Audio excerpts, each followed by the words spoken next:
There's a quiet moment about a year after the war ends where Zuko pulls Aang aside and asks him for a promise. Not a favor, a promise. If I ever start to become my father, he says, I want you to end me. And Aang, 13 years old, still carrying a war he only just finished, says yes. You never saw that scene because it does not happen in the show. It happens on the page, in the comics that pick up exactly where the finale left off. And almost nobody who only watched the cartoon knows it is there. Tonight, here on Ember, we are going through all of it. The whole second half of the story. Everything the comics added, everything they revealed, and everything they quietly changed. So get comfortable, turn the lights down, low. We will be here a while. And if you have not subscribed yet, it really does help us keep making these. Let me start with the thing that trips people up before we go anywhere near the plot, because it changes how you hear everything that follows. When the finale of Avatar, The Last Airbender aired and the credits rolled on that tea house in Ba Sing Se, most people assumed that was the ending. The war was over, Ozai was defeated, Zuko was Fire Lord, and Aang and Katara were finally openly together on that balcony. Clean, complete. And for years, that is where the story sat for a lot of viewers, frozen like that. A perfect little snow globe you could pick up and look at whenever you wanted. But the people who made the series never actually treated the finale as the end. They treated it as a comma. And starting in 2012, a publisher called Dark Horse Comics began putting out a run of graphic novels that continue the story directly, picking up in the weeks and months after the last shot of the series, and running forward for years of in-world time. These are not fan works. That is the first thing to hold on to. The main graphic novel line was overseen by the show's co-creators, Michael Dante DiMartino and Bryan Konietzko, and written for most of its length by Gene Luen Yang, an author who sat down with the creators to make sure the continuation matched their intentions. The art for that main run was done by a Japanese studio called Gurihiru, and if you have ever seen a page from these books, you know the look instantly because it is bright and rounded and warm, close enough to the animation that it feels like watching a lost season with the sound turned off. And the reason all of this matters, the reason I am spending time on who made these before we get to what happens in them, is that the creators consider this line to be canon, not fan speculation, not a what if, the actual official continuation of the story. Now, I want to be careful here, because the honest version of that sentence has a small footnote attached to it, and I would rather give you the footnote than pretend it does not exist. The people steering the franchise have described the comics as, in their words, mostly canon. What that phrasing protects is a little bit of room to maneuver. If a later project ever needs to nudge a detail, they have reserved the right to do that. But in practice, the comics are treated as what really happened after the war. They are where the loose threads get tied, where the questions the cartoon left dangling finally get answers, and most importantly for tonight, where the bridge gets built between this series and its sequel, The Legend of Korra. Almost everything that makes Korra's world feel the way it does, the big multinational city, the factories, the tension between people who can bend and people who cannot, all of it has roots in these books. The animation planted seeds, the comics are where you watch them start to grow. So here's the shape of what we are doing. There is a main line, a spine, made up of 6 longer stories, each one usually split into 3 parts. In the order you're meant to read them, they go The Promise, then The Search, then The Rift, then Smoke and Shadow, then North and South, and finally Imbalance. 5 of those 6 were written by Gene Yang. The last one, Imbalance, was handed to a different writer, Faith Erin Hicks, with art by Peter Wortman, and that handoff actually matters more than it sounds, because it is roughly the point where the comics stop cleaning up the show's leftovers and start pointing hard at the future. Around and between those 6 spines, there is a whole scatter of shorter books, standalone graphic novels, and collections of little side stories, some set during the original series, filling in gaps you never saw, some set after it. We will get to those too, because a few of them carry real weight. And I will be straight with you about how I'm going to handle all of this, because there is a lot of it, and it would be easy to blur the sources together into mush. When something happens in the original series, I will tell you it happens in the animated series. When something happens only in the comics, I will say so plainly, because that is the entire point of tonight. And when I drift into what I think a story is really about, the reading underneath the events, I will flag that too. so you always know whether I'm telling you a fact or telling you an interpretation. There is one more thing I want to keep separate, and it is a common trap. These comics are not the same as the Avatar novels, the ones about Kyoshi and Yangchen written by a different author entirely. Those are prose, a different project, a different corner of the canon. Tonight is about the comics, the drawn ones, the ones that look like the animated run. Keep that line clean in your head and everything else will stay tidy. There is something a little melancholy about the fact that so many people never pick these up, because if you love the show, and I mean really loved it, the comics are not a footnote. They are the answer to the question you were left holding. What happened to Ursa? What happened to Azula? What happened to the colonies, to the Fire Nation, to a 13-year-old boy suddenly expected to fix an entire broken world with a war behind him, and no childhood to speak of? The finale gave you an ending that felt like peace. The comics are honest enough to admit that peace is not an ending at all. Peace is the beginning of a much harder, much quieter kind of work. And that, more than any single plot twist, is the thing the comics changed. They took a story that ended on a triumphant note and let it keep going into the part nobody puts in the triumphant note, the part where you have to actually live in the world you saved. So let us actually start where the comics start, with the first of those 6 spines, the one called The Promise. It opens almost on top of the finale. The war has just ended, the fires are out. And instead of a victory lap, what you get is a young Fire Lord staring at a map and realizing that winning was the easy part. Because here's the problem the series never really made you think about. For 100 years, the Fire Nation did not just attack the other nations. It settled inside them. It planted colonies deep in Earth Kingdom territory. Whole towns full of Fire Nation citizens who moved there, built homes there, had children there, some of them across 3 or 4 generations. Those people were not soldiers. A lot of them had never known any other home. And when the war ends, the question lands like a stone. What do you do with them? The answer everyone agrees on at first is clean, and it sounds right. It is called the Harmony Restoration Movement, and the idea is simple. Every Fire Nation colony inside the Earth Kingdom gets dismantled, and every colonist gets sent back to the Fire Nation, so the Earth Kingdom can be whole and its own again. Aang supports it. Zuko supports it, the Earth King supports it. On paper, it is justice. You took this land, now give it back. And for a while, the two of them, the Avatar and the Fire Lord, work side by side, pulling the colonies apart, town by town, and it feels like the natural continuation of everything they fought for. And then they get to a colony called Yudao, and the clean idea shatters. Because Yudao is old. It is the oldest of the colonies, and it has been mixed for so long that you cannot tell where the Fire Nation ends and the Earth Kingdom begins. Fire Nation and Earth Kingdom people have married each other there. Their children are both at once.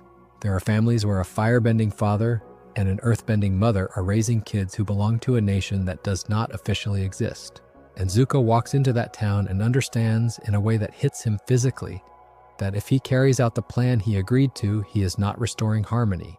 He is tearing families in half and calling it peace. So he stops. He refuses to dismantle Yudao. And just like that, the Fire Lord and the Avatar are on opposite sides of a line, and the friendship that saved the world starts to crack under the weight of governing it. Now here is the part that gives the whole trilogy its name, and it is the moment I opened on tonight, so let me dwell on it properly. Early in all this, before things go wrong, Zuko comes to Aang privately, and he is scared. Not of an enemy, of himself. His father was a monster. His great-grandfather started the war. He looks in the mirror and he does not trust the bloodline looking back. And so he asks Aang for something terrible. He makes Aang promise that if he, Zuko, ever begins to turn into his father, into a tyrant, Aang will end him. That is the promise. That is what the title means. And Aang, who is a pacifist, who spent the entire series desperately looking for any way to defeat Ozai without taking a life, agrees to it because he loves his friend and because in that moment it feels like a thing you say to reassure someone. Except the comic does not let it stay a thing you say. It makes it real. Because when Zuko digs in over Yudao, when the Earth King's forces march on the colony and Zuko brings the Fire Nation military to defend it, the whole thing tips toward a battle that could reignite the war they just ended. And Aang shows up in the middle of it believing, genuinely believing, that Zuko has become the tyrant he was afraid of becoming. And he remembers the promise. There is a moment in that final part where Aang enters the Avatar state. that overwhelming, glowing fusion of every past life, as powerful and as lethal as he ever gets. And he moves to end Zuko, to keep his word. This is a darker beat than anything the show's ending prepared you for. The gentle monk kid, the one who agonized over a single life, standing over his friend inside the Avatar state, ready to do the thing he swore he would never do. He pulls back. Of course he pulls back. But the fact that the story took him all the way to the edge of it, that it made the promise a live wire instead of a sweet gesture, tells you exactly what kind of continuation this is going to be. Not a victory lap, a reckoning. And the resolution is the part that silently rewires the entire future of the franchise. So pay attention to it, because it is easy to miss how big it is. Yudao does not get dismantled. The mixed colonies are allowed to stay. Aang and Zuko, and eventually the Earth King, land on the understanding that you cannot unmix people who have already made a life together, and that trying to force nations back into their old separate boxes is its own kind of violence. So they let Yudao exist as what it actually is, a place that belongs to no single nation and to all of them at once. And if that idea sounds familiar, it should, because that is the seed.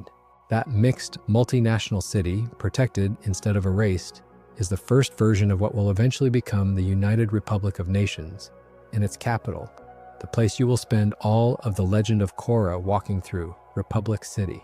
It does not have that name yet. It barely has the idea yet, but the moment two teenagers decided that a mixed city deserved to keep existing, the entire world of the sequel series became possible. The cartoon gave you a war. The comic, in its very first arc, gives you the founding myth of the world that comes after the war. There are two smaller things the promise sets up that are worth pointing out before we move on, because they both pay off later. The first is the Air Acolytes. Aang is the last Airbender. He knows it.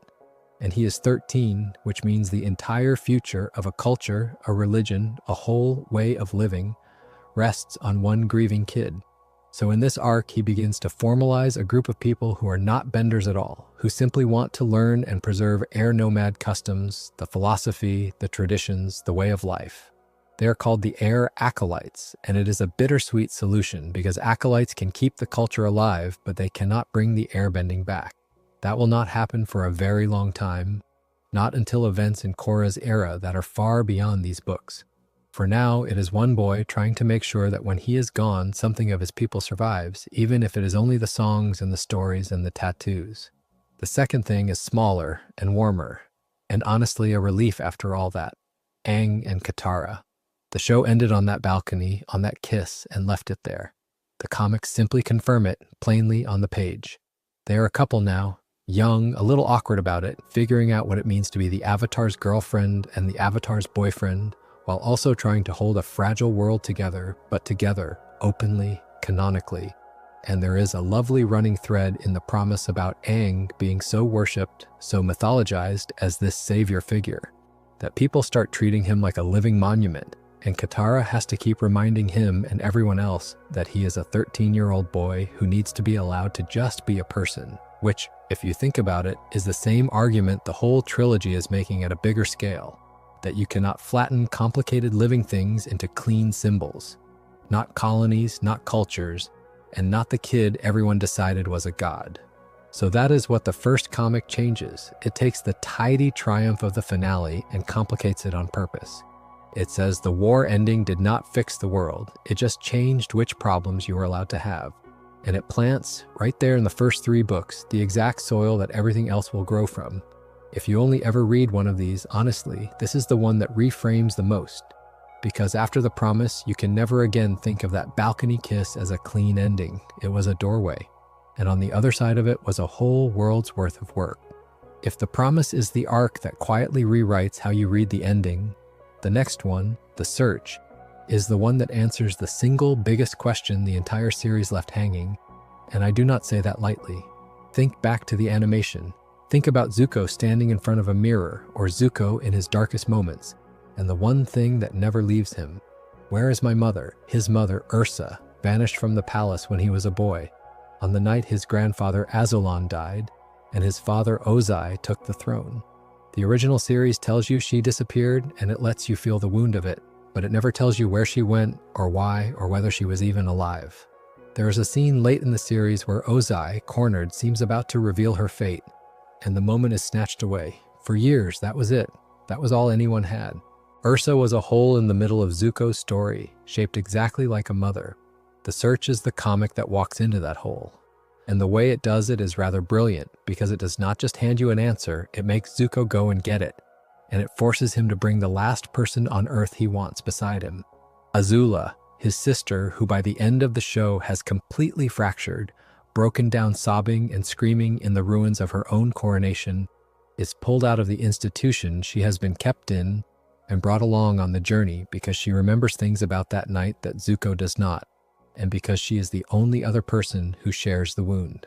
So the road trip at the center of the search is Zuko and Azula, along with Aang, Katara, and Sokka, traveling together to find a mother with one sibling desperate to heal, and the other sibling coming apart at the seams, hearing their mother's voice in the wind, seeing her in reflections, sliding in and out of paranoia. It is deeply uncomfortable to read in the best way because you never know which Azula you are going to get on the next page. Now let me give you the backstory the comic uncovers, because this is where the real changes to canon live, and there are several of them stacked on top of each other. Before Ursa was ever a princess, before she ever set foot in the palace, she was a girl in a small village called Hira'a, and she was in love. His name was Ikem. They were young and happy, and it looked like the ordinary beginning of an ordinary life. And then the Fire Nation came for her, and not because of anything she did, because of her blood. Ursa, it turns out, is a descendant of a past avatar of Roku, and that lineage made her genetically valuable to the royal family. A fire sage had spoken of strengthening the royal bloodline, and Ursa's descent from Roku made her exactly the match the crown wanted. So Fire Lord Azulon forced her into an arranged marriage with his son, Prince Ozai. She did not choose Ozai. She did not love Ozai. She was taken from the boy she loved and married to a man she feared for the sake of a bloodline she never asked to carry. That alone recolors every frame of Ursa you ever saw in the animated series. The gentle, sad woman in Zuko's memories was a woman who had been essentially conscripted into that family. And it gets darker because the comic finally explains the night everything broke. Azulon, late in his life, gave a monstrous order. Ozai had schemed his way toward the throne over his older brother Iroh, and as a punishment and a lesson, Azulon commanded Ozai to kill his own firstborn son, to kill Zuko, so that Ozai would know the pain of what he was trying to take. That is the horror hanging over that household, and Ursa, to save her son, made a bargain and a weapon. She concocted a poison. In the canon of the comic, Ursa creates the poison, and Ozai uses it to kill his own father, Azulon, in his sleep, which lets Ozai seize the throne immediately and crucially spares Zuko. But there is a price. Ozai does not reward her. In exchange for sparing Zuko's life, Ozai banishes Ursa from the Fire Nation forever. Not executed, banished. And I want to be precise about this word because it matters to how you understand her. Ursa did not run away from her children.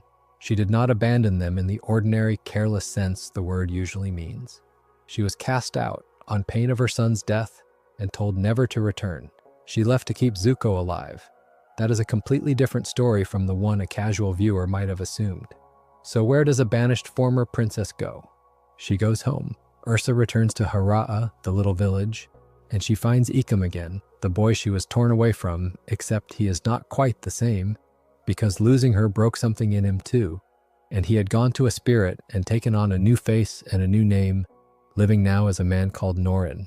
And the two of them, these two people the crown had wrecked, find each other again and marry and try to build the life they were denied. They have a daughter together. Her name is Kiai, which means, and let this land for a second, that Zuko and Azula have a younger half-sister they never knew existed.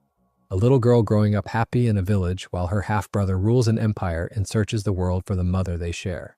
But here is the piece that turns the search from a good mystery into something truly haunting, and it involves a spirit called the Mother of Faces. Ursa's past was unbearable to her. The marriage, the poison, the banishment, the two children she was forced to leave behind and could never see again, all of it. So she went to the Mother of Faces, a powerful spirit who can grant a person a new face, and she asked for two things. She asked to be given a new face so she could live unrecognized. And she asked to have her memories taken, not just softened, taken. She chose to forget that she had ever been Ursa. She chose to forget the palace, the crown, and most painfully, she chose to forget Zuko and Azula. She became a new woman named Noriko, with a new face and no memory of the children she had bled to protect. Read one way, it is the ultimate mercy she gave herself, an escape from a pain too large to carry. Read another way, it is the saddest thing in the entire franchise. A mother who loved her children so much that the only way she could survive losing them was to erase them from her own mind. The comic does not tell you which reading is correct, it just lets both of them sit there side by side, aching. And this is why I keep insisting on the exact words. Ursa's memory loss was not amnesia from a bump on the head. It was not trauma simply blurring things over time. It was a choice, made deliberately, in front of a spirit, with full knowledge of what she was giving up. When people say Ursa forgot her kids, they sometimes make it sound like something that happened to her. It is closer to the truth to say it is something she asked for, because staying Ursa hurt more than she could bear. That distinction is the whole emotional engine of the reunion, because in the present, Zuko finds her. He finds the village, and he finds this woman, Noriko, who does not know him at all, who looks at the Fire Lord standing in front of her with polite confusion and no recognition whatsoever. Imagine that. You spend years searching for your mother, you finally stand in front of her, and her eyes are empty of you. And the resolution comes through the Mother of Faces again, who restores Ursa's true face and her true memories, gives her back everything she chose to lose, so that she can finally look at her son and know him. Ursa becomes Ursa again. She remembers Zuko, and the reunion the show could never give you, the one Zuko carried like a stone through the entire series, finally happens on the page. And Kiai, the half-sister, is folded into the royal family, so that Zuko, who started the series with a father who wanted him dead, and a mother who was gone, and a sister trying to destroy him, ends this arc with a mother restored and a little sister he adores. One more thing about the search deserves attention because it is a masterclass in how these comics handle fan theories, and it is directly relevant to the discipline of tonight. For years, one of the more popular fan theories about the animated run was that Ikem, Ursa's first love, was secretly Zuko's biological father. It would explain so much, the theory goes, why Ozai treats Zuko with such contempt, why Zuko never fit the mold, why he has more of Iroh's warmth than Ozai's cruelty. And the search knows this theory exists, it flirts with it directly. There is a moment where the question is raised, where it hangs in the air, where you, the reader, lean in thinking, here it comes, they are going to confirm it, and the comic declines. It refuses to settle it as a clean yes. In canon, Ozai remains Zuko's father. The comic teases the theory, lets it breathe, and then simply leaves Ozai as the answer, which is arguably crueler and more interesting than the neat twist would have been because it means Zuko's decency is his own, not a genetic escape hatch. He is Ozai's son and he became a good man anyway. I love that they did not take the easy way out there. It respects the character more. So when I say the search is the biggest single reveal in the comics, this is what I mean. It closes the largest open wound in the show, and it does it without cheapening it, and it introduces a whole second family, a half-sister, a spirit with the power to change faces and erase memories, and a piece of royal ancestry that reaches all the way back to a past Avatar, which is exactly where we are going next, because that last detail, the bloodline, is a bigger deal than a single line in a comic makes it sound. So let us stay with the bloodline for a while, because once you actually pull on this thread, it changes the way you look at the two Fire Nation siblings for the rest of your life. Here is the plain fact the comics lock into canon. The Fire Nation royal family, the one you have been watching as the villains of the whole series, descends from Avatar Roku. Ursa's mother was a woman named Rina, and Rina was the daughter of Roku and his wife Ta-Min, which makes Ursa Roku's granddaughter and makes Zuko and Azula Roku's great-grandchildren. The kind, wise, powerful past Avatar who mentored Aang from the spirit world, who tried and failed to stop his old friend Sozin from starting the war. That Avatar is the direct ancestor of the family that carried the war forward for 100 years. And now, hold that next to the other side of their family tree, because this is where it becomes almost unbearably ironic. On their father's side, Zuko and Azula descend from Sozin. Sozin to Azulan to Ozai. Sozin is the Fire Lord, who looked at a comet and decided to use its power to begin the genocide of the air nomads and the conquest of the world. He is the origin of everything wrong in the story, and Roku is the avatar who was Sozin's best friend and who ultimately stood against him and died, partly because Sozin let him die. Roku and Sozin, the avatar and the tyrant, the two men who used to be closest friends and who ended up on opposite ends of history's largest catastrophe, and their bloodlines converge, generations later, in the same two children. Zuko and Azula are the great-grandchildren of both of them at once. They carry in a single family the man who tried to save the world and the man who tried to burn it. I find that truly one of the more elegant pieces of world building the franchise ever did, and it is almost entirely a comics contribution because the series gives you Roku and it gives you Sozin and it gives you their friendship. But it does not draw the line down through the generations to Zuko. The comics draw that line, and once it is drawn, look at what it does to Zuko's whole arc. His entire journey in the cartoon is a war between two impulses inside himself, the cruelty and hunger for approval he inherited from the Ozai side, and the warmth and conscience that keeps pulling him toward Iroh and toward doing the right thing. The comics essentially give that internal war a genealogy. The two sides of Zuko are not just personality, they are ancestry. He is Sozin and Roku fighting it out in one person, and the reason his redemption feels earned is that he had to consciously choose which ancestor to become. Azula, read the same way, is the tragedy of the same inheritance going the other direction, or at least getting lost somewhere in the middle of it. Same blood, same two ghosts, different outcome. It also, and this is the smaller point, but I like it, it explains why Aslan wanted Ursa in the first place. Remember, she was forced into the marriage because of a fire sage's words about the bloodline, and now you know what that meant.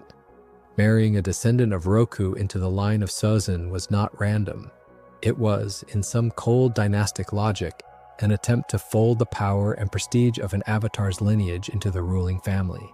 They wanted Roku's blood in the crown. They just did not particularly care about the woman it came attached to, which is monstrous, obviously, but it is monstrous in a way that is perfectly consistent with everything else we know about that court, where people were only ever as valuable as what they could be used for. There is a version of this that people sometimes overstate, and I want to keep us honest, because the discipline of separating what is confirmed from what is imagined matters more here than almost anywhere. The descent from Roku is canon. It is stated. What it does not do is make Zuko or Azula secret avatars or give them some hidden extra power. Being descended from a past avatar does not pass bending strength down a bloodline like an heirloom.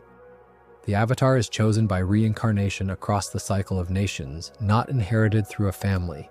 So when you sometimes see people imagine that this bloodline means Azula was somehow almost an avatar, or that there is dormant avatar energy in the family, that is not in the text. What is in the text is quieter and I think better. It is just an irony.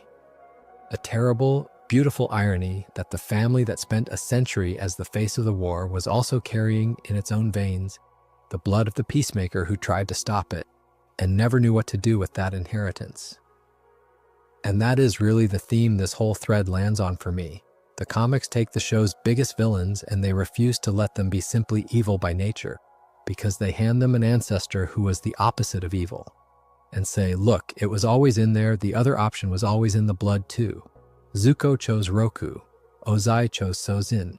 Azula got caught somewhere in between and it broke her. Nobody in that family was doomed by their blood because their blood pointed in two directions at once. That is a far more interesting statement about the nature of good and evil than a villain who is just born bad, and the animation could only gesture at it.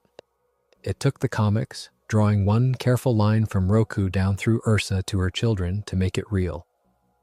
The third spine is called the Rift, and if the promise was about politics and the search was about family, the Rift is the one that is secretly about the future, disguised as a story about the past.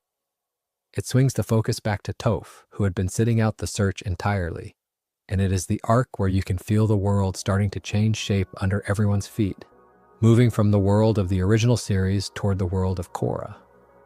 And it does that through a collision that the whole franchise turns out to be built on. The collision between industry and spirits.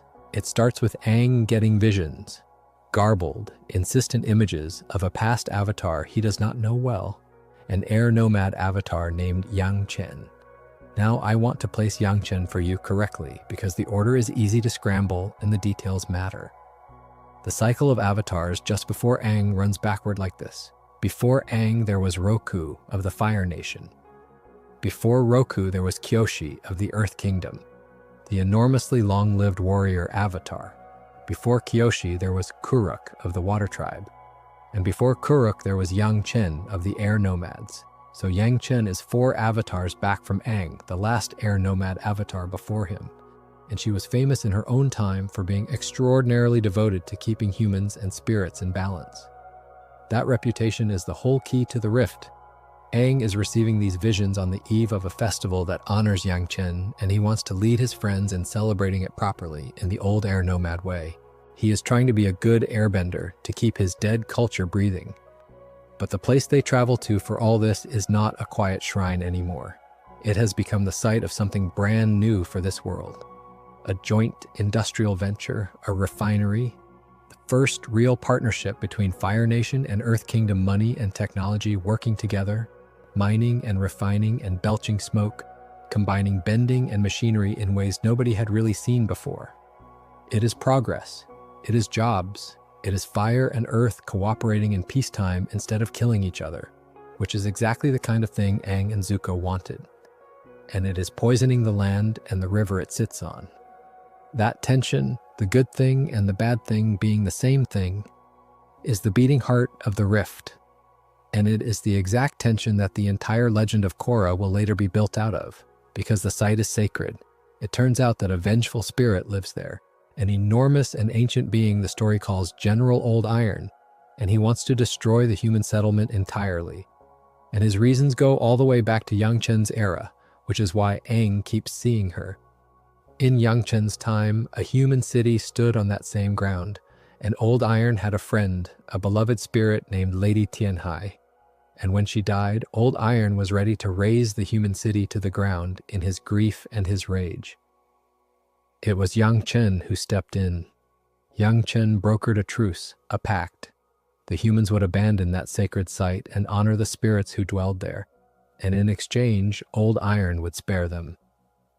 For centuries, the pact held because people remembered it. And now, generations later, the humans have forgotten. They have built a smoke-belching refinery right on top of the ground they once swore to leave alone. And Old Iron has woken up to find his ancient bargain broken and the land defiled, and he intends to finish what he nearly did all those lifetimes ago. So the job falls to Aang, as it always does, to stand in the gap between two things that both have a real claim. The spirit is not wrong, a promise was broken and the land is being ruined.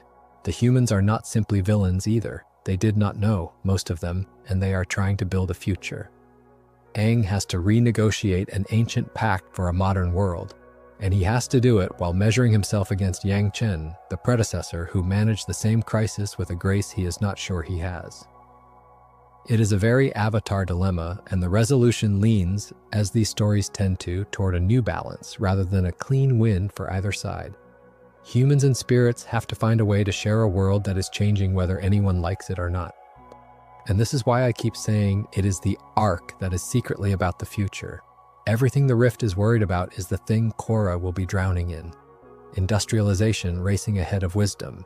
Spirits displaced and angry because the modern world paved over the old sacred agreements. Technology and bending fusing into something new and a little frightening. The Legend of Korra opens in a city full of cars and radios and factories and electricity, a world that feels a whole technological era removed from the show, and people sometimes wonder how you get from Aang's world of sailing ships and ostrich horses to Korra's world of skyscrapers so fast. The Rift is a big part of the answer. This is the moment the machine age turns over its engine. The refinery in this comic is the first cough of the smokestacks that will define the sequel. When you watch Korra struggle with spirits invading a modern city, you are watching the long echo of Old Iron. There is a quieter thread running under all of it that I think is the real reason Toph is the focus, and it is about her and her family, though I want to stay careful and not overclaim the specifics. The industrial world that is rising is precisely the sort of thing her father's world of wealth and business belongs to, and Toph, who ran away from that world as a child, finds herself standing in the middle of the collision between old and new with more personal weight on it than she expects. Toph is a character who is always caught between two things, the delicate blind heiress her parents wanted and the loud, dirt-caked, unbeatable, earthbending champion she actually is. And the rift keeps putting her at the seam where tradition and progress tear at each other. Read that way, the arc is not only about a spirit and a refinery, it is about whether the people we love can change with the world without losing themselves in it, which again is a Korra question. The comics keep asking Korra's questions years before Korra shows up to try and answer them. So the rift changes less about the past than the other arcs do, and that is exactly the point of it. It is not there to answer an old mystery, it is there to build a road. It takes the almost medieval, pre-industrial world you watched in the animated series, and it lights the first fire under the boiler, and it tells you gently but unmistakably that the age of spirits and the age of machines are about to have a very long and very painful argument, and that the Avatar is going to be standing in the middle of it for 2 more lifetimes at least. Now we come to the arc a lot of people were really waiting for because it answers the second biggest question the show left you with, right behind the one about Ursa. What happened to Azula? The last time the series lets you see her, she's on her knees in the snow at her own botched coronation, hair wild, weeping and shrieking, completely undone, chained up after Zuko and Katara defeat her. It is one of the more disturbing final images the animated run gives any character, this brilliant, terrifying girl reduced to something broken and pitiable. And then the series ends and leaves her there. The comic that finally picks her back up is called Smoke and Shadow, and it is honestly unnerving in a way the others are not, because Azula unsupervised is a different kind of danger than any spirit or any army. The arc opens on the surface as a political and supernatural thriller in the Fire Nation capital. Zuko is trying to bring Ursa and her new family, including little Kiyi, home toward the capital, to fold them into his life.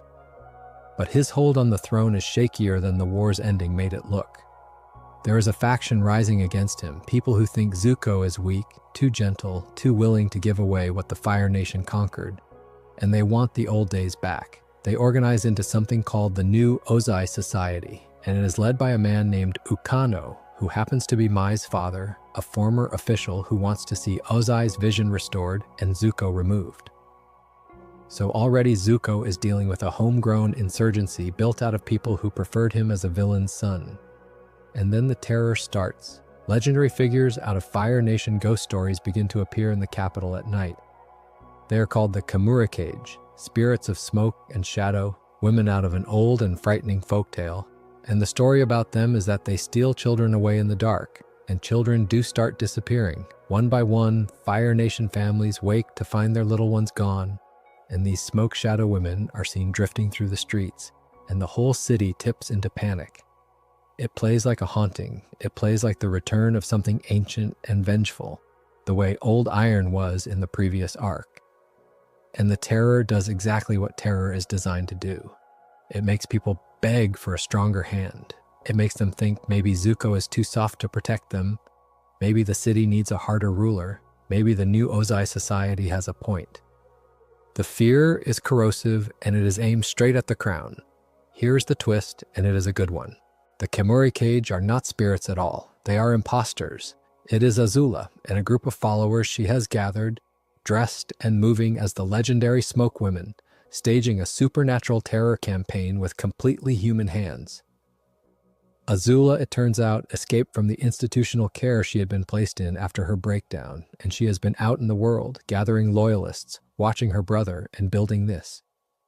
And once you know it is her, every piece of the plot clicks into a colder shape, because Azula is not doing this at random. She has a design, and the design is the part that makes Smoke and Shadow such a fascinating turn for the character, because it is not the Azula you might have expected. You might have expected her to want the throne back, to try to overthrow Zuko and crown herself the way the old Azula would have. She does not. She has, by her own statement, given up the ambition of being Fire Lord herself. What she wants now is stranger and in some ways more disturbing. She wants to mold Zuko. She looks at her brother, this soft-hearted idealist trying to rule a nation that respects strength and fears weakness. And she has decided he is going to get himself killed or get the nation ruined unless someone forces him to become harder. So her whole scheme is engineered to squeeze him. She lets the new Ozai Society rise so that Zuko feels the threat of losing everything. She generates a terror that makes his people doubt him. She undermines Ukano's faction too when it suits her. She is playing every side against the middle, and the goal of all of it is to back Zuko into a corner where the only way out is to become ruthless, to rule by fear, to be the kind of Fire Lord she believes the nation actually needs. She is trying to build her brother into a tyrant on purpose, because in her broken logic, that is love, that is her helping him survive. And the personal stakes get as sharp as they can get, because among the children, the false Kamurikage take is Kie. Zuko and Ursa's little girl, the half-sister from the Search, the innocent at the center of the newly healed family, is snatched into Azula's scheme. So now the woman who orchestrated everything is holding, however indirectly, the child who represents the one good thing that came out of all that old pain. It ties the two arcs together with a knot, and it puts Ursa in the unbearable position of having barely gotten one family back, only to have the newest member taken. The resolution frees the children and stops the immediate terror. But here's what I want you to notice, because it is deliberate, and it is important for tonight's rules. Azula is not caught, she is not killed, she is not locked back up and filed away. She escapes again at the end, out into the world, her fate left open. The comic refuses to give her a tidy ending in either direction. It will not redeem her with a tearful reconciliation, and it will not dispose of her with a clean defeat. She slips away, still brilliant, still dangerous, still carrying whatever it is that broke inside her, and the story just lets her go. And I think that is the right call, honestly, because Azula is the one character in this whole world for whom any neat resolution would feel like a lie. She is too damaged for a redemption montage and too compelling to simply kill. So the comics do the harder, braver thing. They leave the door open and let her walk through it into the dark. The other quiet piece of smoke and shadow worth flagging is what it does with Mai, because Mai and Zuko had broken up. After the events of the Promise, when Zuko was keeping secrets and behaving erratically under all that pressure, Mai had walked away from him and their relationship had been left fractured. Smoke and shadow is roughly where Mai comes back into his orbit, drawn in partly because her own father is leading the society trying to topple him. It puts her in an impossible spot, loyalty to a father on one side and to a former love on the other, and it starts the slow, prickly process of the two of them finding their way back toward each other. I will come back to Mai and Zuko later because their whole on-again story across the comics is worth sitting with, but this is the arc where the thaw begins. So Smoke and Shadow changes the answer to what happened to Azula from a tragic full stop into an ongoing, unresolved threat. And it does something I find really bold with her. It reveals that the scariest version of Azula is not the one who wants the crown. It is the one who has stopped wanting anything for herself and has turned all that terrifying intelligence toward reshaping the one person she has left. There is something almost unbearably sad under the menace of it. This idea that the only way Azula knows how to stay connected to her brother is to try and remake him in the image of the father who ruined them both. She cannot love him softly. So she tries to love him by force, and it does not work, and she disappears, and the wound of her just stays open, which is the truest thing the comics could have done with the most broken person in the story. And because I do not want to leave Azula on a cliff without following her one step further, let me jump ahead of the main spine for a moment to a standalone graphic novel that came out years later in 2023 called Azula in the Spirit Temple. It is set after Smoke and Shadow, and it is the closest thing the comics ever give you to a real answer about where her soul finally lands, which makes it one of the truly important pages in this whole conversation, even though it sits off to the side of the main trilogies. This book, written by Faith Erin Hicks and drawn by Peter Wortman, does something the fandom had been begging for and dreading in equal measure. It puts Azula completely alone, with no brother to torment, no scheme to run, no followers to command, and it makes her face herself. She ends up in a spirit temple, isolated, and the spirits there confront her with visions. And the genius and the heartbreak of the book is what those visions offer her. They offer her in various forms a way out. A path toward being forgiven, toward reconciling, toward the version of Azula that a redemption-hungry audience desperately wants, the one who breaks down, sees the truth of her pain, and chooses to heal the way her brother did. The book takes her right up to that door and shows her exactly what waits beyond that door. And she says no. That is the whole devastating point. Azula, given the clearest chance she has ever been given to choose redemption, looks at it and rejects it. Not because she is tricked out of it, but because she decides on her own terms that it is not for her. She will not be forgiven, will not forgive, will not soften into the shape everyone wants her to take. And she leaves the temple and walks off into parts unknown, her fate once again, and now maybe permanently, left open. I have complicated feelings about that ending, and I think you are supposed to. Part of me, the part that loved this character and ached watching her fall apart in the snow, wanted the redemption, wanted the moment where she lets someone in. But the more I think about what the comics did, the more I think refusing it is the more honest artistic choice, because it takes Azula seriously as a person rather than as a problem to be solved. Redemption in this franchise is usually a thing a character chooses because some seed of longing for connection was always in them, the way it was in Zuko. Azula's tragedy is that the people who were supposed to plant that seed, her father especially, planted something else instead, and by the time anyone offers her the chance to grow differently, the soil will not take. She is not evil in some cosmic sense. She is a child who was shaped into a weapon and then discarded when she stopped being useful, and the comic refuses to paper over that damage with a tidy hug. It lets her stay unfinished. And there is a strange dignity in that, in a story being brave enough to say that some wounds do not close on schedule, and some people cannot be rescued on the audience's timetable, no matter how much we want it. So if you ever wondered whether the comics fix Azula, the answer is no, and the no is deliberate, and it is arguably the kindest thing they could have done for her. Between Smoke and Shadow and the Spirit Temple, the comics take the girl the cartoon left screaming in the snow, and they give her something better than a cure and worse than a defeat. They give her a choice, and she chooses to remain herself, which is the loneliest freedom in the entire series. Let me bring us back to the main spine and travel south, because the fifth trilogy, North and South, is the one that finally gives Katara and Sokka a story that is about them and their home, and it is quieter than the Azula arcs, but it might be the one that hit me hardest emotionally for a reason I will get to. When the show introduced you to the Southern Water Tribe, it was almost gone, a handful of huts on the ice, a shrinking village where Katara was the last waterbender left, and the men had all sailed off to the war. That poverty and that endangerment were part of who Katara and Sokka were. They came from the little tribe the world had almost forgotten. North and South is what happens when they finally go home after the war, and home is not what they left. Because the South is booming, in the years since the war ended, the Northern Water Tribe has poured people and money and engineering into rebuilding its southern sister. And the sleepy village Katara grew up in has become a growing city, full of new buildings and new machines and new faces, on its way to becoming something like the great northern capital. And their father, Hakoda, the man who sailed away to fight and became a leader of men, has come home and been elected to lead, chief of the whole Southern Water Tribe as it modernizes. On paper, this is a triumph. The tribe that was dying is alive and thriving. But the person it lands on hardest is Katara. And this is the part that got me, because Katara comes home expecting the place she remembers, the place she has been carrying in her heart across every adventure, and it is gone, paved over, modernized past recognition.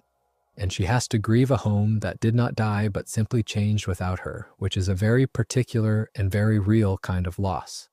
The loss of a place you cannot go back to because it moved on while you were saving the world. Driving the modernization are two Northerners, engineers, a woman named Melina and her brother, whose name is Malik, and they are running what is called the Southern Reconstruction Project. And at first they look like exactly what they present as, helpful Northern experts lending their advanced know-how to their poorer Southern cousins. But there is a rot under it.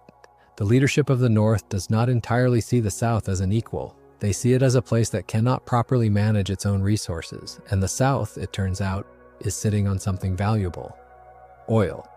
And the quiet, ugly truth underneath the Reconstruction Project is that it carries the seed of a soft colonization, a resource grab, the North extending its control over the South under the friendly banner of help. It is not soldiers and invasions, it is engineers and contracts and infrastructure, which is a more modern and more insidious kind of conquest, and the comic is clear-eyed about the difference. On the other end of it is a man named Gilak, and he is the arc's most uncomfortable figure because he is not simply wrong. Gilak is a Southern nationalist, fiercely proud of the old ways, and he sees exactly what the Northerners are doing, the erosion of Southern identity, the outsiders reshaping his home in their own image, and he hates it. But his answer is violence. Gilak leads a militant resistance against the Northern influence and against outsiders in general, and he curdles a legitimate grievance into something dangerous and xenophobic, willing to hurt people and tear the tribe apart to keep it pure. And so the arc traps its heroes, and you the reader, between two things that are both partly right and both partly poison. The modernizers who are colonizing by stealth, and the traditionalist who is defending something real by becoming a terrorist. There is no clean side to stand on, which by now you will recognize as the house style of these comics. Nobody in them gets to be simply right. The human tangle at the center is very well done. Melina, the Northern engineer, actually falls in love with Hakoda sincerely, and comes to side with the South and its people rather than with her own tribe's colonial designs. Her brother Malik, though, keeps pushing the original extraction plan forward even without her consent. So the two siblings end up split, one of them going native out of real love and conviction, the other clinging to the mission. And Katara and Sokka have to sort out where they stand, whether these Northerners are a threat to be resisted or a new reality to be accommodated, whether their father's new love is a betrayal of their mother's memory or just a man being allowed to be happy again. That last thread, Hakoda finding love with Melina, gives Katara another thing to grieve and then make peace with, because loving her father means letting him have a life that does not revolve around a frozen memory of the family he lost.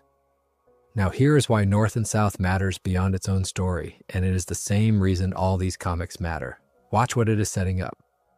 A modernized, industrializing water tribe, oil and resources becoming a source of political power.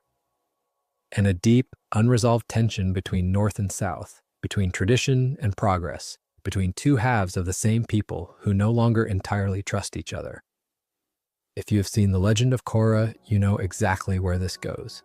The second book of Korra is built around a water tribe civil conflict, a bitter fracture between the northern and southern tribes, with an ambitious northern leader trying to bring the South to heel and the South fighting for its independence. North and South is the prequel to that fracture. It shows you the first cracks in the ice decades before they split wide open.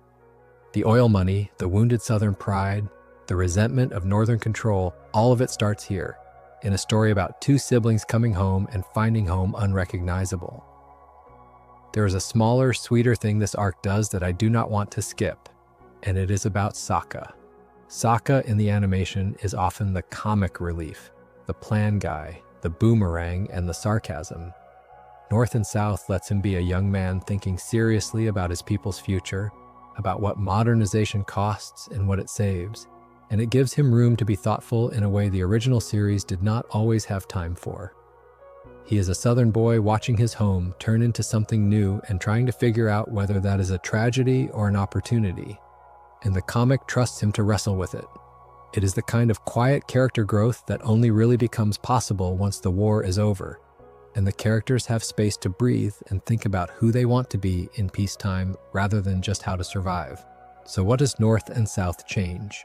It takes the almost extinct little Southern water tribe you fell in love with in the show, and it does not restore it, it transforms it into something bigger and richer and colder and more complicated.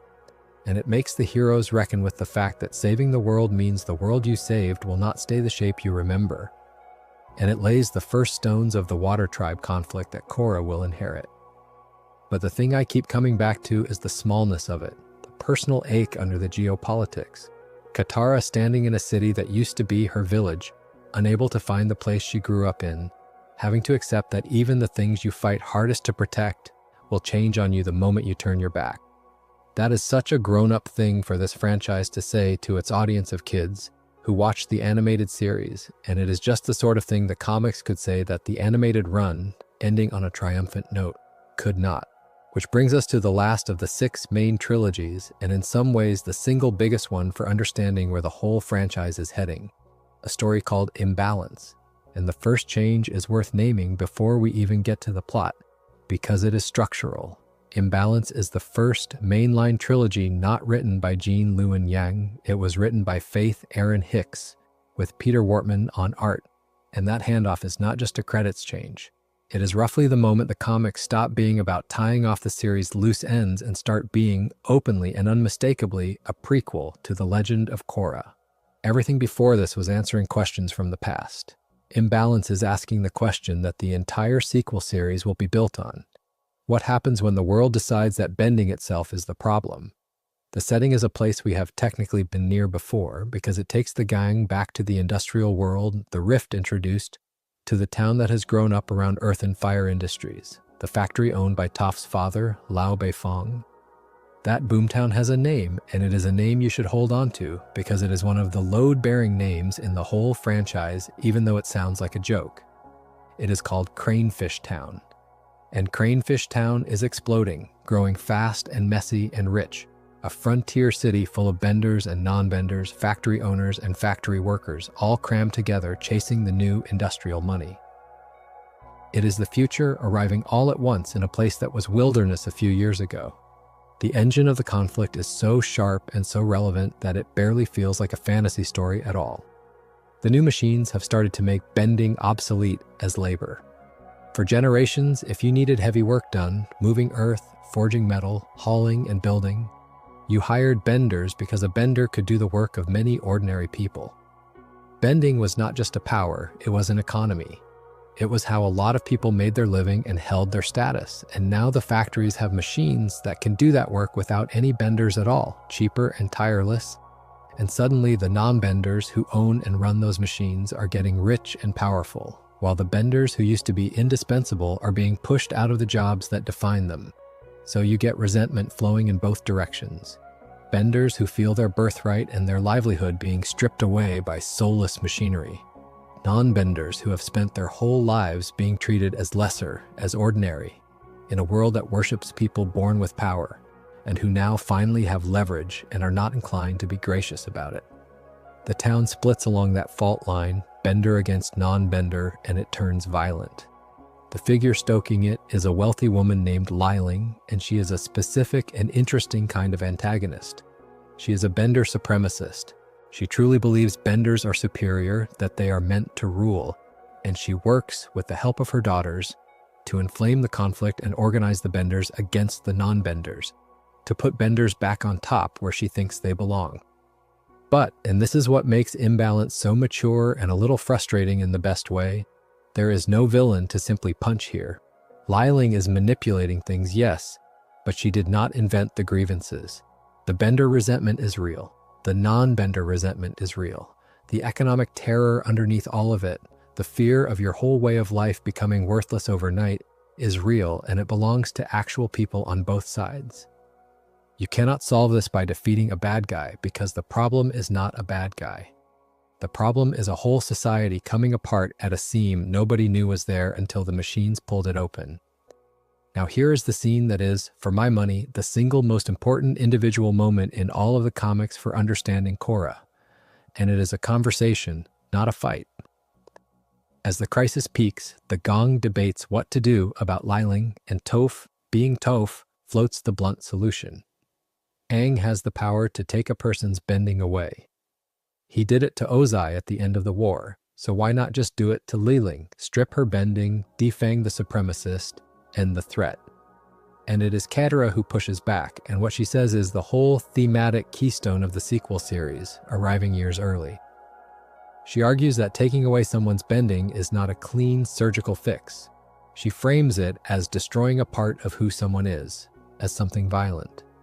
Bending is not just a tool a person holds, it is woven into their identity, their spirit, their sense of self, and to rip it out of them, even from someone as poisonous as Liling, is to do a kind of profound violence to a human being. And Aang listens, and he refuses to do it. He decides that Liling's bending is not the problem, her bigotry is the problem. And you do not cure bigotry by mutilating the bigot. You cannot fix a sickness of the heart by amputating a limb. Sit with how much that scene is carrying. Because this is the exact moral question that The Legend of Korra will drop like a bomb into its very first season. Korra's first great villain is a masked man named Aemon, who leads a movement called the Equalists, non-benders who believe bending is the source of all the world's inequality and oppression. And Aemon's terrifying signature, the thing that makes him a genuine nightmare, is that he can take people's bending away permanently. He goes around depowering benders, stripping them of the thing that defines them, as an act of revolution and terror. And the horror of it, the reason it lands so hard, is precisely the thing Katara articulates in this comic years earlier. That removing someone's bending is a violation of the self, a kind of spiritual murder. Imbalance is where that idea is born and argued out in the open with the original heroes, before Aemon ever puts on his mask. I should be careful and precise about the mechanics here because it is a place people get tangled. The power to truly remove and restore bending is not a normal Avatar ability. It is energy bending, and Aang did not always have it. He was taught it by a lion turtle right before the final battle. And it is rare and dangerous because if the person's own spirit is not bent to yours in the process, the attempt can destroy you instead. Aang used it to take Ozai's firebending, and that is the one clean instance of it you see in the show. When Amon appears to remove bending in Korra, he is not actually doing energy bending at all, he is using a hidden and forbidden technique. But the effect looks the same to a terrified public, and the moral weight is the same. What matters for tonight is that Imbalance takes this rare, world-altering power and puts it on the table as a tempting solution to a social problem, and then has its heroes refuse to use it and articulate exactly why. It draws the ethical line that Aemon will spend a whole season trying to erase. And the biggest single fact to carry out of Imbalance is about that town. Cranefish Town, the messy industrial boomtown built around Toph's father's factory. The place where benders and non-benders first tore into each other over machines and money and worth, is the town that grows into Republic City. It is right there. The multinational metropolis at the center of the Legend of Korra, the glittering modern city with the airships and the streetcars, begins its life as this ugly, ambitious, divided frontier town in the comics. There is even a lovely little bit of business about the name because Cranefish Town is frankly a terrible name for a great city, and Sokka is among those pushing to give the growing place a better one. The name it eventually lands on, of course, is Republic City, so you can draw a straight line, an actual unbroken line, from a mixed colony called Yudao that two teenagers refused to dismantle through an industrial boomtown called Cranefish Town, torn apart by the Bender Divide, to the capital city of a sequel series set a lifetime later. The comics build that city brick by brick, and Imbalance lays the last and most important bricks, the ones made out of the hatred that will one day wear Amon's mask. So Imbalance changes the least about the past and the greatest amount about the future. It barely touches the cartoon's old questions.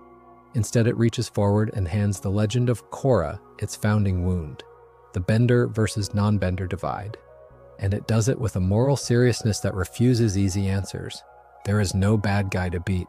There is no bending to conveniently strip away. There is just a society learning, painfully, that power unevenly distributed breeds resentment, and that the resentment does not care who is technically right. Read that way, Imbalance is not really the end of the ATLA comics at all. It is the first chapter of Korra, written before Korra was born. I have been circling Toph this whole time without giving her her own moment, and she deserves one because there is a standalone graphic novel that closes one of the biggest loops in the entire franchise. And if you do not know it exists, you would miss the whole payoff. It is called Toph Beifong's Metalbending Academy, and it is set after The Rift, and on its surface it is a light and funny book about Toph running a school. But under the comedy, it is doing something that Legend of Korra absolutely depends on, and I want to walk you to it carefully, because it starts with a correction I want to make sure we get exactly right. People love to misremember how metalbending was invented, and the wrong version gets repeated constantly. So let me plant the true one firmly. Toph did not discover metalbending in some casual moment in the back of a cart. She discovered it while imprisoned. In the show, she is trapped inside a metal cage, a metal box, by two bounty hunters, Xin Fu and Master Yu, who had been hired by her own father, Lao Beifong, to drag her back home to the family she ran away from. Alone, blind, and locked inside solid metal with no earth to bend, she reaches into the metal itself and finds the tiny impurities in it, the little bits of earth still trapped inside the refined ore, and she bends those. That is the birth of metal bending. Out of a cage, out of captivity, out of a daughter refusing to be dragged home. It mattered that it was born from imprisonment because everything Toph does with it afterward is about freedom. And it matters that we get the facts of it right, because it is one of the proudest moments in her whole story and it deserves to be told correctly. Now, in the series, Toph is the only metalbender in the world. She invented an art that, until her, was considered flatly impossible. And the natural question the cartoon never had time to answer is, so what happens to that? Does the single greatest bending discovery in 1,000 years just die with the one person who figured it out? The Metalbending Academy graphic novel answers it. Toph takes that impossible art, and she does the thing that turns a discovery into a legacy. She teaches it, she opens a school, and starts training other people to bend metal, ordinary earthbenders who never dreamed they could do it. And she turns her singular freak talent into a discipline that can be passed on. And there is a lovely warmth to seeing Toph, the brash, impatient, deeply guarded kid from the animation, grow into a teacher, even a chaotic and unconventional one, because teaching means believing that something you know is worth giving to other people. And that is a kind of tenderness Toph would never admit to having. Sokka and Suki turn up to visit and lend a hand, which keeps it grounded in the friendships you already love. And this is why it is load-bearing for the whole future. Toph's students, and later her own daughters, carry metal bending forward until it becomes commonplace. And by the time of the Legend of Korra, it is not a miracle at all, it is infrastructure. The police force of Republic City, the metal bending police, that whole force of officers who bend cables and armor and move through the city like acrobats, exists because Toph decided to teach. Toph herself becomes the founder and chief of that police force in the years between the comics and Korra. And her two daughters, Lin and Suyin Beifong, both master metalbenders, become central characters in the sequel series, one of them running that same police force, the other building an entire metal city out in the wilderness. None of that is possible if metal bending stays a party trick that one blind girl invented in a cage. The Academy book is the hinge. It is the moment the invention becomes an institution. There is a rule about metal bending worth knowing because Korra leans on it hard and it is easy to get fuzzy. Metal bending works by finding the earth still trapped inside the metal, the impurities, the bits of ore that were never fully refined out, which means it does not work on metal that has been purified past that point. Platinum, in particular, is too pure for a metal bender to touch, and that becomes a genuine tactical fact in the sequel, where the people who want to fight metal benders build their machines and their armor out of platinum precisely because Toph's art cannot bite into it. So the thing Toph discovered in a cage grows over the comics and into Korra, into both a police force and an arms race, complete with its own hard limit. That is the kind of world building I find deeply satisfying, the way a single desperate improvisation by a captured 12-year-old ripples outward across a century until it is shaping the technology and law enforcement of an entire city. So the Metalbending Academy book changes something subtle but crucial. It takes Toph from being a lone prodigy to being the mother, in every sense, of a whole tradition. And it answers the question of how her legacy survives her, which is a question the show could never get to. Aang's legacy is complicated by the fact that his people are gone. Zuko's legacy runs through a throne. Toph's legacy runs through her students and her daughters, and a police force in a city she will help build. And it all starts with a girl who bent her way out of a metal box because she refused to be taken home. I find that an understated but triumphant arc in the comics, precisely because it is dressed up as a goofy school comedy and is secretly about how a person turns the worst moment of their captivity into a gift for everyone who comes after. So far, everything I have talked about happens after the original series, but a whole set of these comics does the opposite.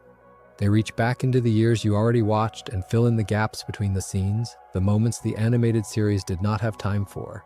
And they are all canon too, which means there are pieces of the original story you never saw that officially happened. I want to walk through the important ones because a couple of them are lovely and one of them fixes a real absence in the animated run. The oldest of these is a collection called The Lost Adventures, which came out back in 2011 before the main sequel line even began. It gathers up a whole pile of short comics, little stories that had been scattered across all sorts of places over the years, mini comics that came with the DVDs, strips that ran in a magazine while the show was still airing, a few made for a comic book giveaway day, Some of them are just gags, quick and silly. Some are small character moments, but collected together they form a kind of scrapbook of the years of the original series, tucking little canonical beats into the spaces between episodes. It is not essential the way the trilogies are, but it is the first proof that the creators were willing to keep drawing in this world and treat the drawings as real. Then there is Team Avatar Tales, a one-shot collection from 2019. And this one is a little gem of a book because it hands small spotlight moments to characters who did not always get them. There is a story about Tai Li, the bubbly acrobat from Azula's old trio, and how she comes to join the Kyoshi warriors, which is a genuinely important bit of character continuity, because it explains how a former henchwoman of the enemy ends up as one of the good guys, folded in among Suki's warriors. There are quieter pieces too, Sokka in a teaching role, small moments for characters who spent the series in the background. None of it reshapes the saga, but it adds warmth and texture, and it takes people you might have written off as minor and gives them an inner life. Now it gets more interesting because a trio of standalone graphic novels was made that each drop a single well-loved character into a full-length story set during the run of the original series. And the editor who worked on them affectionately grouped them together around the idea of spotlighting the women of Avatar. The first is Katara and the Pirate Silver, which came out in 2020, the work of Faith Aaron Hicks and Peter Wortman, the same pair who did Imbalance. It is set during the second book of the show, in the stretch after the episode where Aang is first learning earthbending, and its premise is that Katara gets separated from the rest of the group, and in order to survive and move through hostile territory, ends up falling in with a crew of pirates. If you remember the pirates from the cartoon, you will enjoy the way this plays with them. It is an adventure story, but it is also a real character study of Katara operating alone without her brother or Aang to bounce off of, forced to be cunning and adaptable in a way the animation did not always let her be.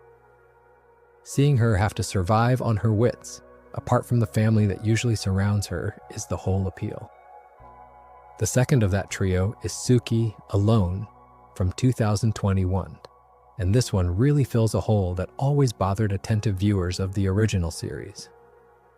Think about Suki's arc in the third book. She is captured and imprisoned at the Boiling Rock, the Fire Nation's most brutal prison, and when the gang stages its big prison break there, she is just suddenly present, already an inmate, and the animated series never showed you how she got there or what she endured in between. Suki Alone tells that missing story. It is set in the gap between the episode about Appa's lost days and the Boiling Rock episodes, and it follows Suki after she is taken, through her imprisonment, on her own, cut off from her Kyoshi warriors and from everyone she loves.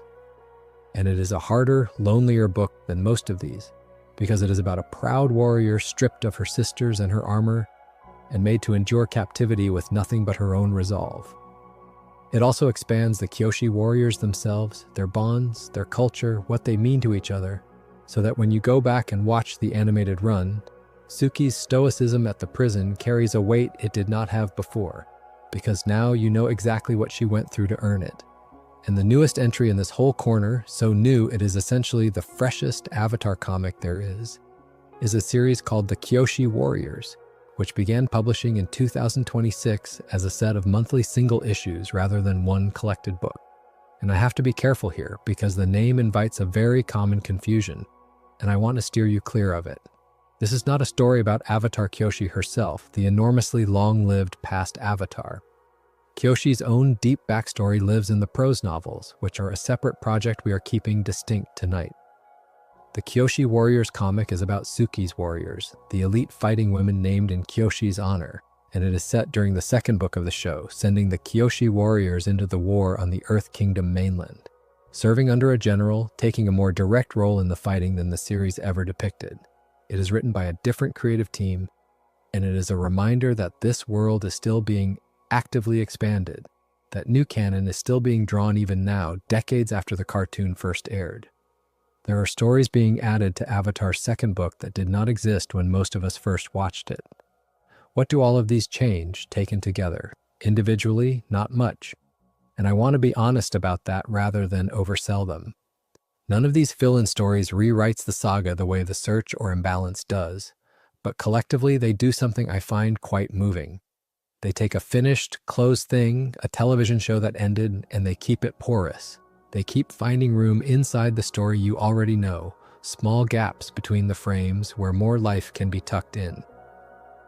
And a few of them, Suki, alone especially, truly repair a real omission, so that a scene from the animation you accepted without question, Suki just being there in the prison, now has a whole hidden story of suffering standing behind it. That is a lovely thing for a continuation to do, to reach back into the past and make the thing you already loved a little deeper, a little sadder, a little more complete, without changing a single frame of what you actually watched. There are a couple of the very recent standalone books that I want to give proper attention to, because they show you the world settling into a real, lived-in peace, and they follow characters into the quiet years, which is a mode this franchise almost never got to be in. The show was always at war. Even the earlier comics were dealing with crises, insurgencies, spirits, kidnappings. But the newest books are increasingly about what ordinary life looks like once the extraordinary danger has finally receded. And there is something deeply restful about that, which honestly suits a video like this one better than almost anything. Take a book from 2024 called The Bounty Hunter and the Tea Brewer. The tea brewer is Iroh. And I want to make sure Iroh's place after the war is clear because it is one of the gentlest and most deliberate choices in the whole story. Iroh, remember, could have been Fire Lord. He was the elder prince, the rightful heir before all the tragedy, and after the war there was arguably a claim there. He does not take it. He steps aside entirely in favor of his nephew, Zuko, and he goes to the city he loves most, Ba Sing Se, and he opens a tea shop in the upper ring called the Jasmine Dragon, and he pours tea for people. That is what the wisest man in the story chooses to do with his victory. Not rule, serve tea. And this book sits him down in that peaceful life and pairs him with an unlikely counterpart, the bounty hunter June, whose whole trade is dying precisely because the world is becoming peaceful. There is less crime, fewer fugitives, fewer people to hunt, because the war that generated all that chaos is over. So you have a lovely little contrast. The man who thrives on peace and the woman whose livelihood peace is slowly killing, thrown together in a changed Earth kingdom. It is a small story, and it is about aging and about a world where the skills that used to matter no longer do. And I find it a really graceful thing for this franchise to be thinking about at this stage of its life. Then there is a book centered on Ki from 2025 called Ashes of the Academy. Remember Ki, Zuko, and Azula's young half-sister, the child born to Ursa and Ikem in the village, the one who was kidnapped in the Chimera Cage plot and then folded into the royal family. Well, the story keeps following her, and it puts her where a young Fire Nation girl of the royal household would go, into the Royal Fire Academy for Girls, the elite school. And there is a nice bit of continuity texture because Mai, of all people, is placed there undercover as a teacher, keeping a protective eye on things. What I like about a book like this is what it represents more than its specific plot. It represents the franchise raising a new generation inside the world the original heroes fixed. Ki is a child of the peace. She never knew the war. She is growing up in a Fire Nation that is trying to become something better, attending a school, having ordinary childhood problems, and that is only possible because of everything the people before her bled for. The comics are old enough now that they are literally telling stories about the children who inherited the world the animated series characters saved. And I want to fold in the Fire Nation's larger political healing here because these later books rest on it. Zuko's reign is not a fairy tale. You have already seen how shaky his early throne was, the new Ozai society, the terror campaign, his sister trying to warp him into a tyrant.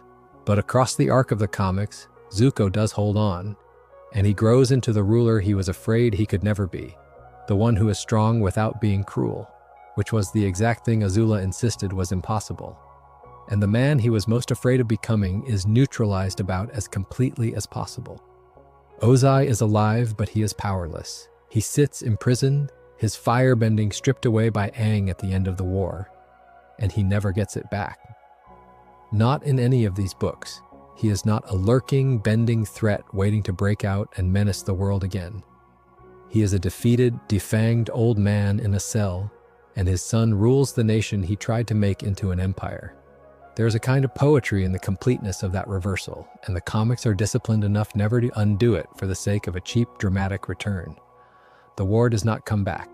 That is a promise the comics keep.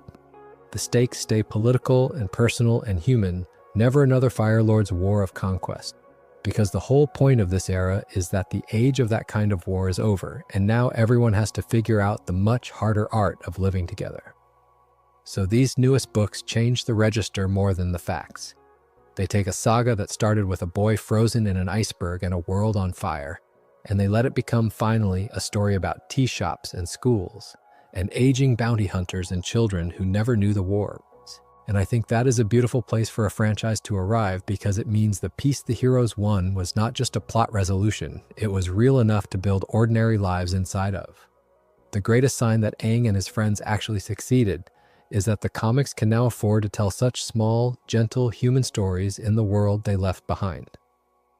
I want to step back from the individual books now and pull on a thread that runs underneath all of them, because once you notice it, you cannot stop seeing it, and it is one of the deepest things the comics do without ever announcing it.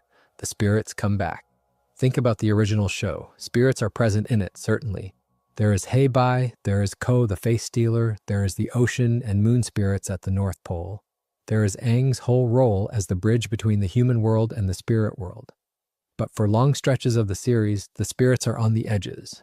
The main story is a human war between human nations, and the spirit world is a place Aang visits occasionally and then returns from. The comics steadily change that balance. Across arc after arc, spirits are not on the edges anymore. They are driving the plots. Look at the pattern once you line them up.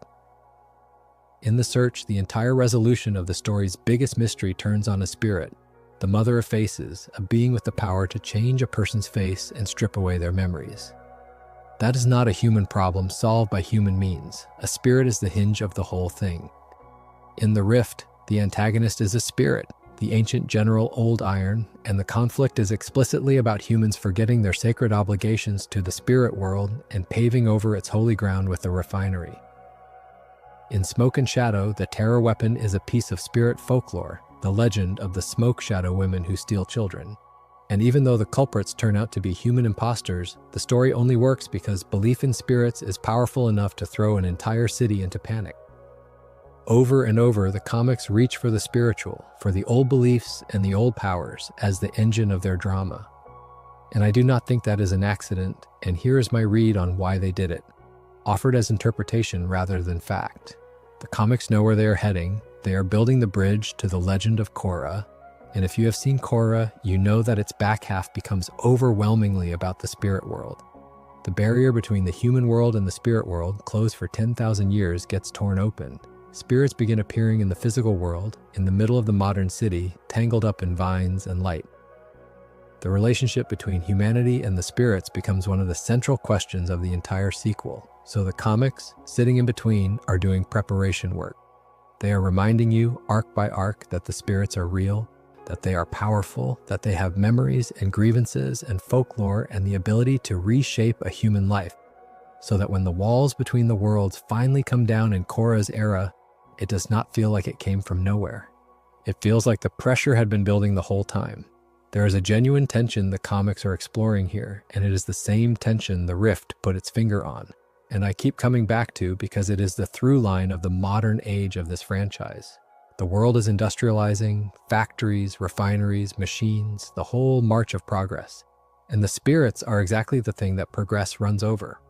You build a refinery on sacred ground, and you wake up an ancient spirit. You pave the forests, and you displace the beings that lived in them. The comics are staging, in slow motion, the collision between a world that is becoming modern and secular and mechanical, and a world of old spiritual truths that will not simply disappear because people stop believing in them. And that collision is the philosophical core of Korra, especially its later seasons, where the return of the spirits to a city of skyscrapers forces everyone to figure out how the sacred and the modern are supposed to share a world. The comics did not invent that theme, the show planted it, but the comics are where it gets tended and grown until it is strong enough to hold up a whole sequel series. What I find quietly beautiful about this is that it reframes Aang's job for the years after the war. In the original series, Aang's great task was to end the war, and he did. But being the Avatar was never only about war. The Avatar is the bridge between humans and spirits, the one being who belongs to both worlds, and the comics remember that even in peacetime. So Aang's work after the war is not just political, brokering colonies and building cities. It is spiritual. It is standing between the humans who are racing into the industrial future and the spirits who are being trampled by it, and trying, the way Yangchen tried before him, to keep the two in some kind of balance. And that is a job that never really ends, because the world keeps changing and the spirits keep getting displaced, and the tragedy waiting at the far end of it, which Korra will eventually confront, is that no single avatar can hold that balance forever. The comics let you watch Aang carry it for a while, in the quiet years, doing the unglamorous spiritual work that no war provides applause for. And I think that is one of the truest things they add to him, that his real lifelong burden was never Ozai.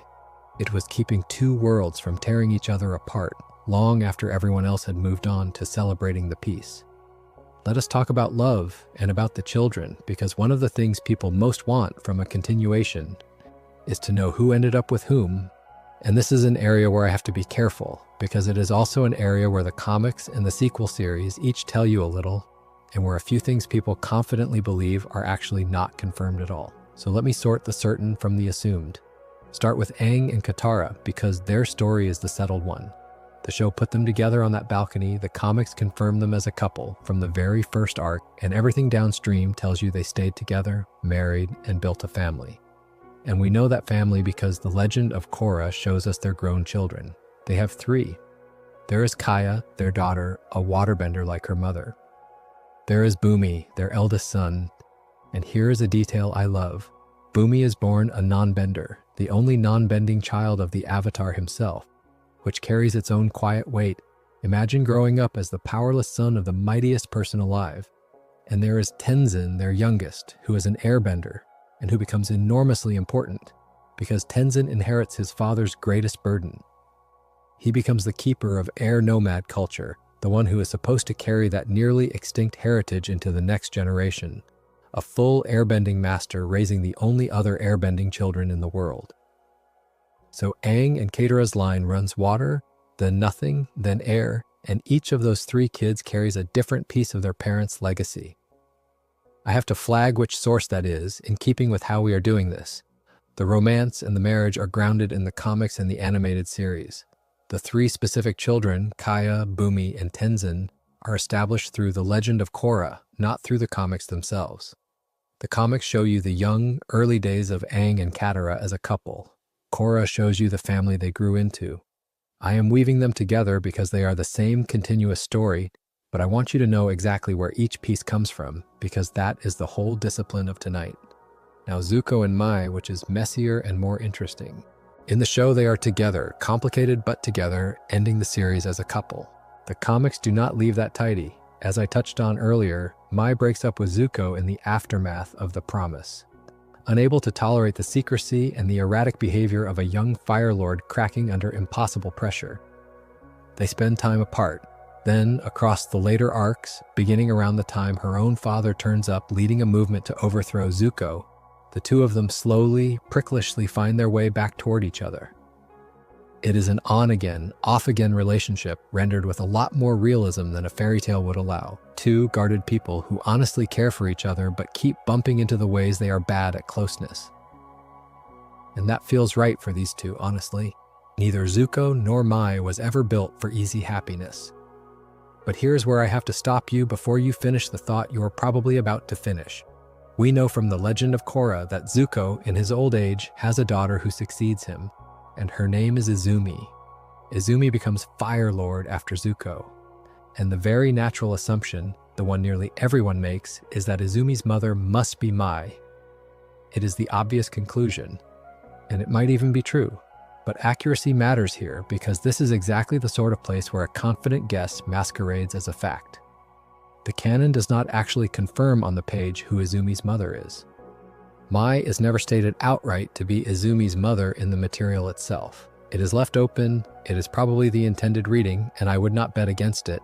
But the honest version of this is that we do not officially know, and I would rather tell you we do not know than hand you an assumption dressed up as canon. So Izumi is Zuko's daughter and heir. that is certain. Who her mother is not stated. Hold both of those at once. And then Sokka and Suki, which is the one that breaks a few hearts. Through the comics, Sokka and Suki remain together, the steady, warm couple they became by the end of the animated run. But if you go looking for the answer to what happened to Sokka's love life in the long run, whom he ultimately married, whether he had children of his own, you will not find it, because the franchise never definitively states it. It is left genuinely open.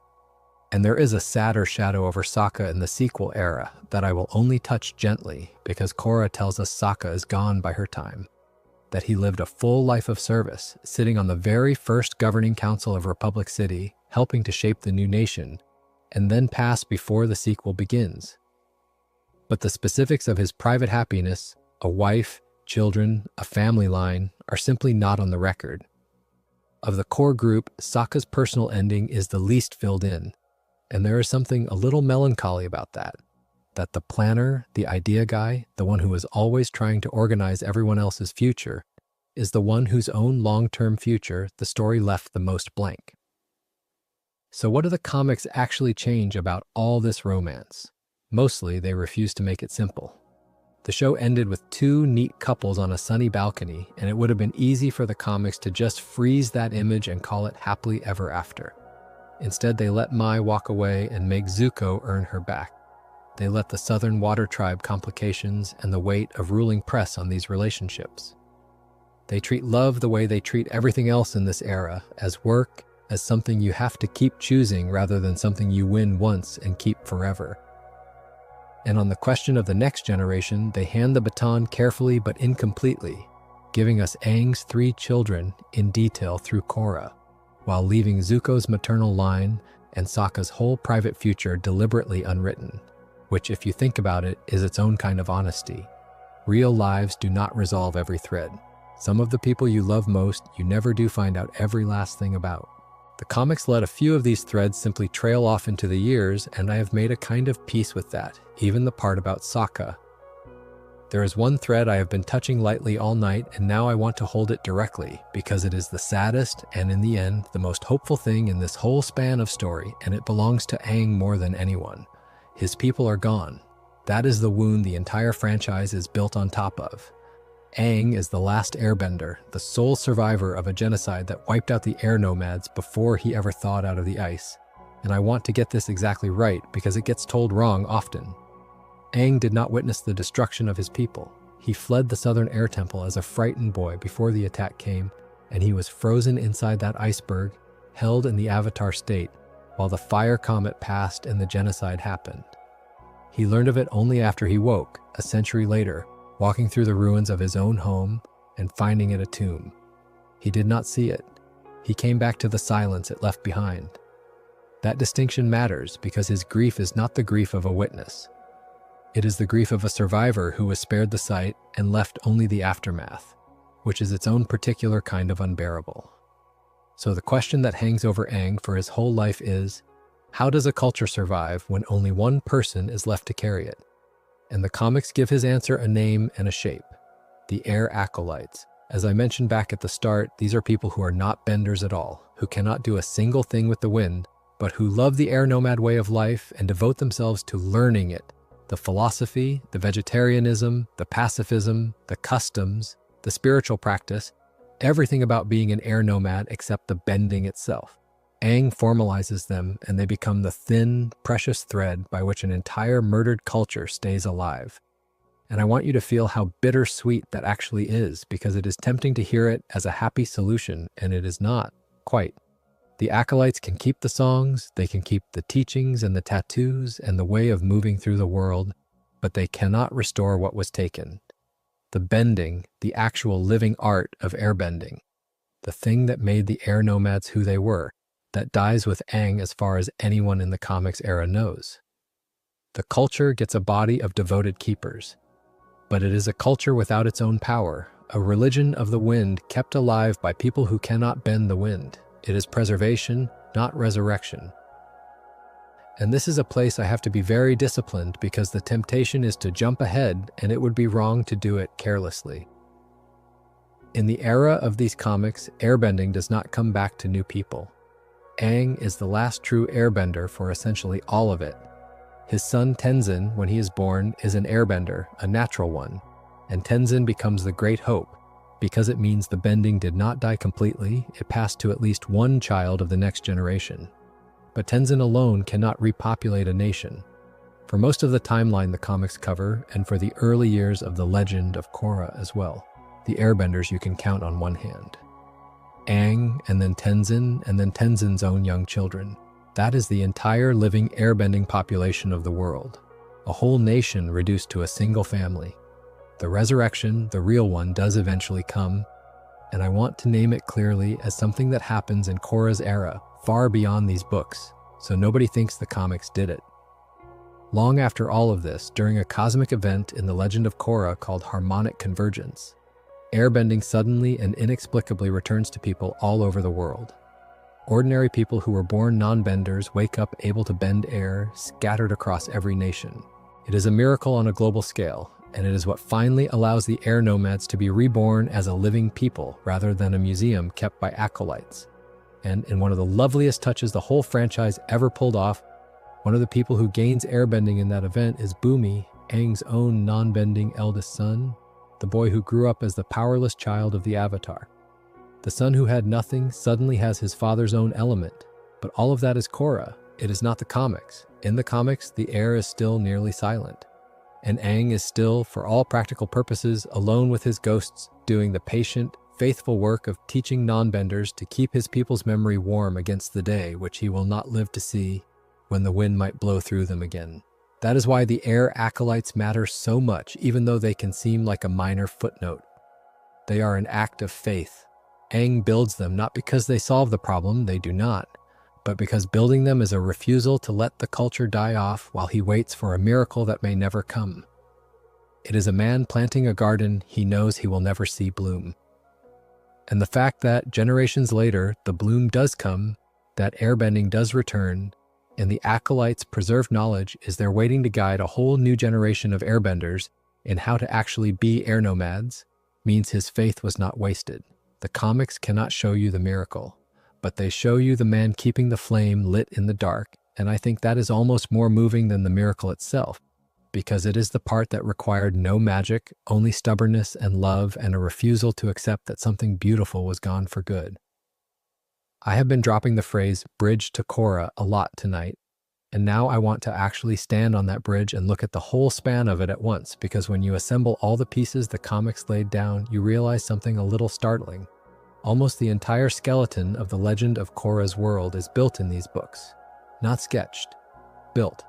If you watched Korra and wondered how the world got from the original series ships and ostrich horses to a bustling metropolis of automobiles and radio broadcasts and a whole new form of government, the honest answer is that you skipped the part where it was constructed, and the part where it was constructed is the comics. Consider the government first, because it is the biggest single thing. The show's world is organized the old way. 4 nations, each with its own ruler, a fire lord, an earth king, the chiefs of the water tribes, and the air nomads before their fall. Korra's world has a 5th thing that did not exist in the series at all, the United Republic of Nations, a brand new country stitched together out of the old Fire Nation colonies, governed not by a hereditary monarch but by a council, with its capital in that great modern city. Where does a 5th nation come from? It comes from the decision, back in the very first comic, not to tear the mixed colonies apart. It grows out of the boomtown that rose around an industrial factory and got renamed from something ridiculous into Republic City. The comics do not just mention this new nation in passing, they show you its conception, the exact arguments and compromises and refusals that made a multinational state thinkable in a world that had only ever known 4 separate peoples. And Sokka, of all people, sits on that first governing council, one of the founding voices of the New Order, which is a lovely payoff for the strategist of the group, the guy who was always drawing up plans, finally getting to help draw up a nation. Then the industrialization, which the comics stage in real time. The series world runs on bending and muscle and the occasional bit of Fire Nation war machinery. Korra's world runs on factories and electricity and mass production. That transition is not a jump cut. You watched its first sparks in the refinery that woke old iron, and you watched it catch fire, literally socially catch fire, in the boomtown where machines made bending labor worthless and set benders against non-benders. The comics are the industrial revolution of this world, happening on the page, with all its promise and all its wreckage, so that by the time Korra arrives in a city of skyscrapers, you have already lived through the messy adolescence of the technology that built it. Then the social fracture, which is maybe the biggest inheritance of all. Korra's first great crisis is the equalist uprising, the movement of non-benders who feel oppressed by a world that worships bending, led by a man who takes people's bending away. And you now know exactly where that comes from because you watched the resentment being born, and you watched the original heroes debate the precise moral horror, the violation of taking bending from a person, years before the masked man made it his weapon. The comics do not just set up the equalists as a plot point, they set up the entire ethical framework the sequel will use to think about them, planting the argument in the mouths of the people you already trust, so that when the villain inverts it, it lands like a betrayal of something you had already decided was true. And then the people, the actual bloodlines that populate the sequel. The comics and the show hand off a whole cast of successors. Zuko's line continues to his daughter Izumi, who becomes Fire Lord in her father's place, so the Fire Nation throne passes peacefully across a generation, which, given how that throne changed hands in the cartoon by murder and banishment and betrayal, is its own quiet miracle. Toph's line runs through her two daughters, Lin and Su-yin, both master metalbenders, both shaped by the teaching legacy she began, and both central to Korra's story, one guarding Republic City and one building a rival city of her own. Aang's line runs through his three children, with Tenzin carrying the airbending future. The comics are where you watch these founders become parents and mentors and elders, setting up the exact chess pieces the sequel will move. So when I say the comics are the bridge, I do not mean they gesture vaguely toward the sequel. I mean that if you took the comics away, Korra's world would have no explained origin. It would just appear fully formed, a modern metropolis, and a multinational government and a bender underclass conflict with no visible seam connecting it to the animation you loved. The comics are the seam. They are the connective tissue that turns two separate series into one continuous history, and they do it so thoroughly that you can trace nearly every major feature of Korra's setting back to a specific decision made by a specific character in a specific book. That is a remarkable feat of long-form storytelling, honestly. This quiet decade of graphic novels, whose real job was to make sure that when the sequel arrived, its world would feel inevitable instead of invented. And the strangest part is how few of the people who watched both shows ever realized that the road between them was paved, panel by panel, the whole time. I want to slow down here and talk about a change the comics make that is not a plot point or a reveal at all, but a change in the moral shape of the story, because I think it is the deepest thing they did, and it is the thing people notice least. The show, for all its sophistication, ran on a fairly clear moral engine. There were villains. Ozai was evil, Zhao was cruel and grasping, Azula was terrifying. There were people you were meant to fear and defeat, and the great triumph of the original series was defeating them and ending the war they represented. Even Zuko, the cartoon's most complex figure, resolves into clarity. He was a lost boy who found his way to the right side.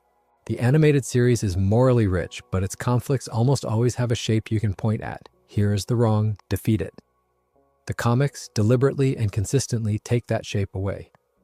Look back across everything we have covered tonight and notice how rarely there is anyone to simply defeat.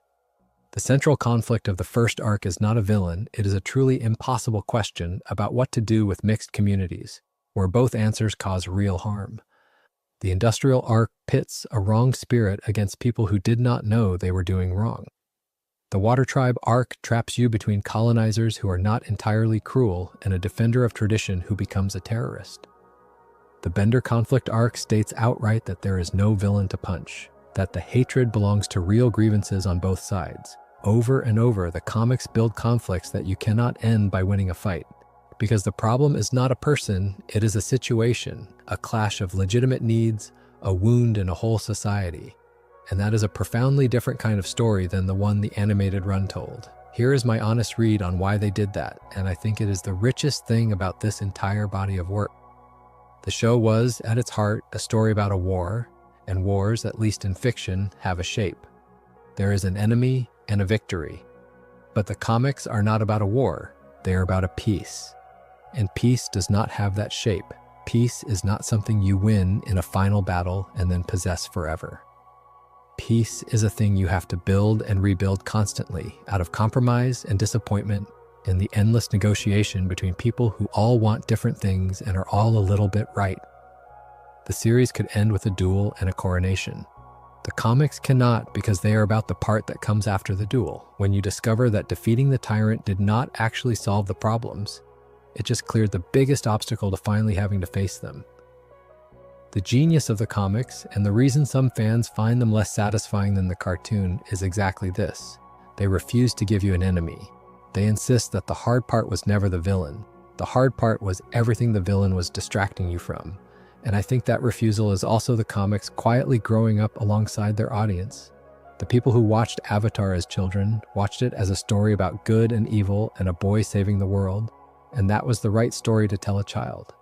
The people reading these comics are older, and the comics meet them there with a more adult proposition that the world is mostly not a battle between heroes and villains. It is a difficult, ongoing project of a lot of flawed people trying to share a planet, and that the real test of character is not whether you can defeat a monster, but whether you can do the patient, unglamorous, frustrating work of governing and compromising and living alongside people you disagree with.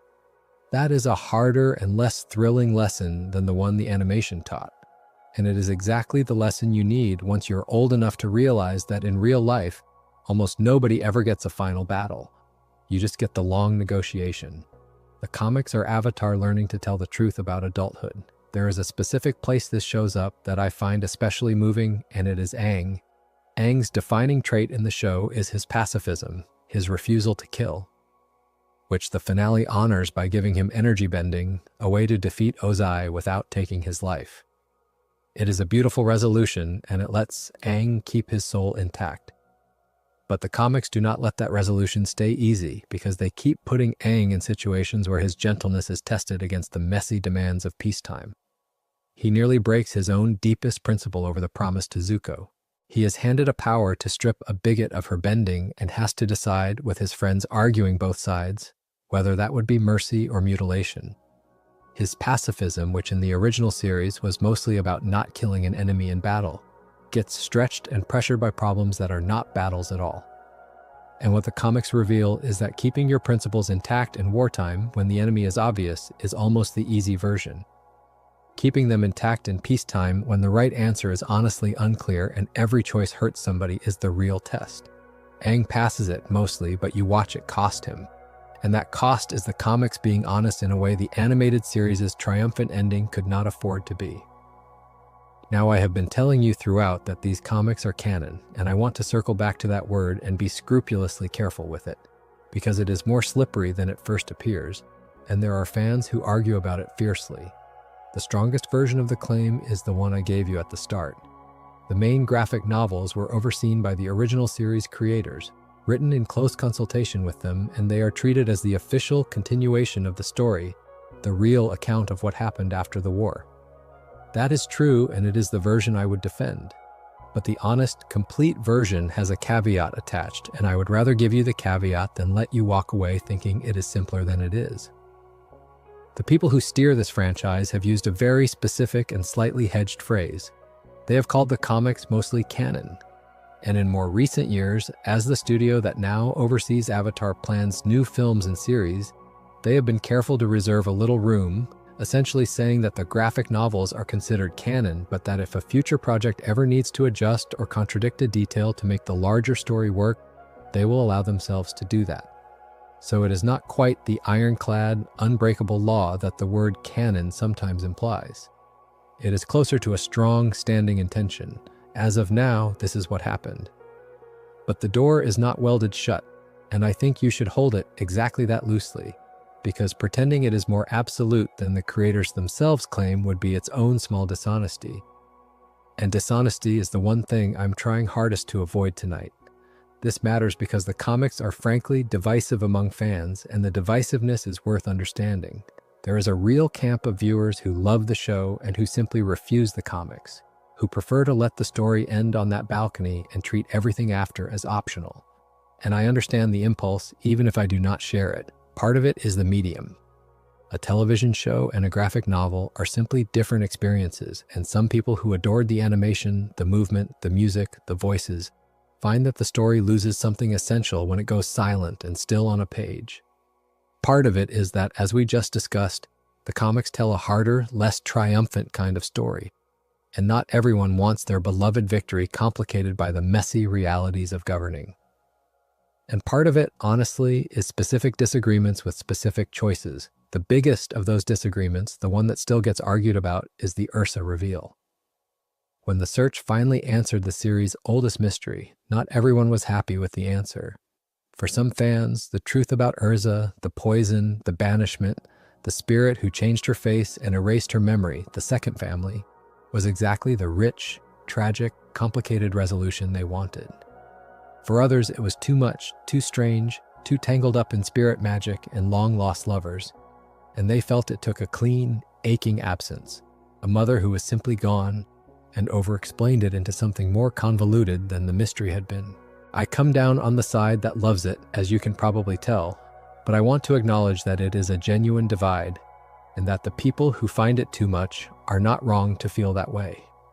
A mystery that good is almost impossible to answer in a way that satisfies everyone, because for years everyone had filled the silence with their own version, and any official answer was always going to overwrite somebody's private one. You see the same divide in smaller forms all over these books. The teasing and then declining of the theory that Aikem was Zuko's real father left some readers frustrated, wanting the comic to either commit to the twist or never raise it. Azula's refusal of redemption devastated the large part of the fandom that had spent years hoping she would be healed.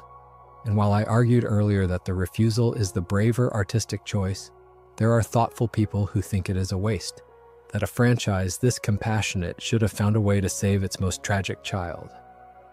These are not dumb arguments. They are the arguments of people who care enormously, and the comics, by being willing to make hard and sometimes unsatisfying choices, invite exactly that kind of passionate disagreement.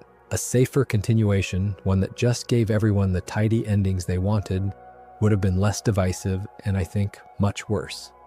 So where does that leave the question of whether they count?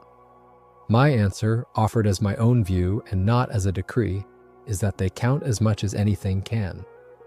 They are the creator's official word on what happened next, held with the reasonable humility that a living franchise reserves the right to grow. If you want to know what became of Ursa and Azula and the colonies and the world after the war, this is the answer the people who made Avatar are giving you, and I think it is a rich and honest and brave one.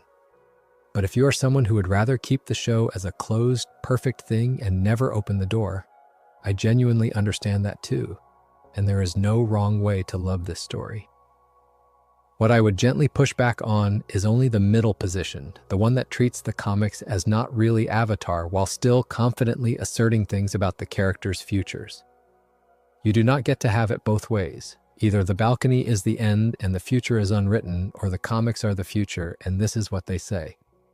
For me, the comics are the future, and what a strange, sad, grown-up future it turned out to be. There is a pattern in how the comics handle their endings that I have been circling, and now I want to name directly because it is, I think, their signature move and their greatest act of restraint. For a body of work whose whole job is to answer the cartoon's open questions, the comics are remarkably willing to leave doors open.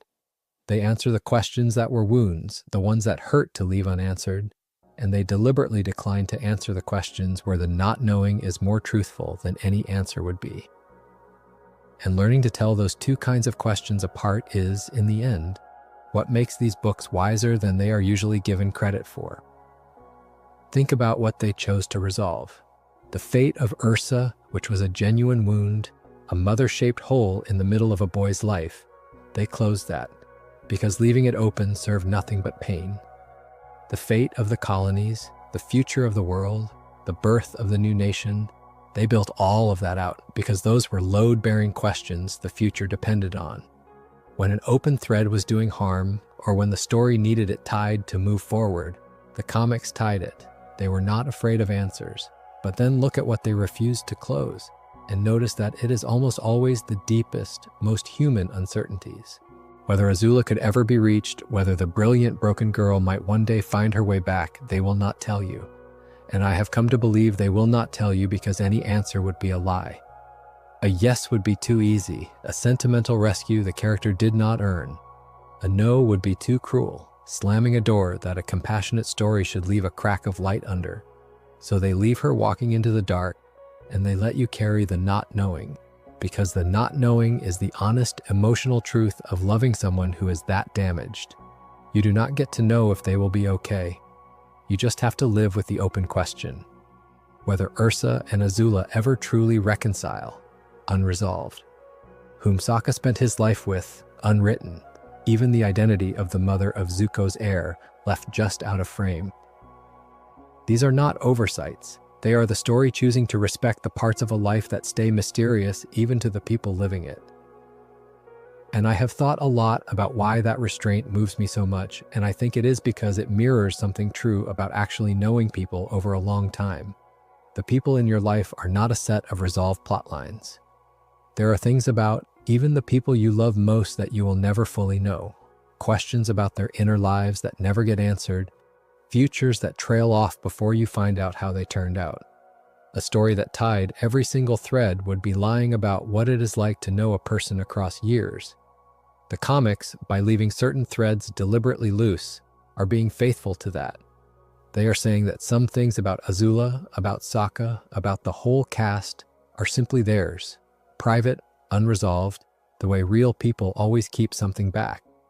And there is a strange comfort in that, a sense that these characters are large enough to have lives that exceed what we are shown, that they go on existing in the spaces the pages leave blank. The temptation, of course, especially in a video like this one, is to rush to fill those blanks in, to announce with false confidence that Azula surely did this, that Sokka certainly married that person, that the missing mother was obviously so-and-so. And I have tried hard not to do that tonight because I think it would be a betrayal of exactly the thing that makes these endings good. The comics earned their ambiguity. They did the work of answering the questions that needed answers, which buys them the right to leave the rest open, and to fill in their careful silences with my own guesses would be to disrespect the discipline that makes them worth reading. So when I tell you we do not know, I am not being lazy. I am honoring a choice the story made on purpose. The doors are open because the storytellers, wisely, decided that some rooms are better left unlit, and that a reader's imagination is a kinder place for certain characters to live than any official answer could ever be. That, more than any single reveal, is the thing I most want you to take from all of this. The comics are not just a list of answers to old trivia questions, though they contain plenty of those. They are a demonstration of a rare kind of storytelling maturity, the kind that knows the difference between a mystery that needs solving and a mystery that needs protecting, and has the nerve to treat those two things differently. That's a very hard thing to get right. Most continuations either answer everything and flatten the magic, or answer nothing and feel pointless. These threaded the needle. They gave us the mother back, and they let the broken girl keep her secrets. And I cannot think of higher praise for a sequel than that. I keep saying that almost nobody who watched the show knows this half of the story, and I want to actually dwell on why that is, because it is a genuinely strange situation when you step back from it. Here is one of the best-loved animated series ever made, a show with a fan base that has only grown across the years, a fan base that famously rewatches it, argues about it, analyzes every frame. And the official, creator-guided continuation of that show containing the answer to its single most asked question has been sitting on shelves the whole time, and a large majority of the fandom has never opened it. That is a real gap between how much people love the story and how many of them followed it where it went. And I have thought about the reasons, and I think they are worth naming because they say something about how stories reach us. The first reason is simply the medium, and I touched on this earlier, but it deserves its due. The animated series was television, and television meets you where you are. It arrived in your living room. It played on a channel you already watched. You did not have to seek it out. It came to you, moving and speaking and scored with music. Comics do not do that. You have to go find them. You have to buy them. You have to know they exist in the first place. And you have to be the kind of person who reads comics, which not every fan of an animated show is. The barrier is low, but it is not zero, and a low barrier is still enough to lose most of an audience.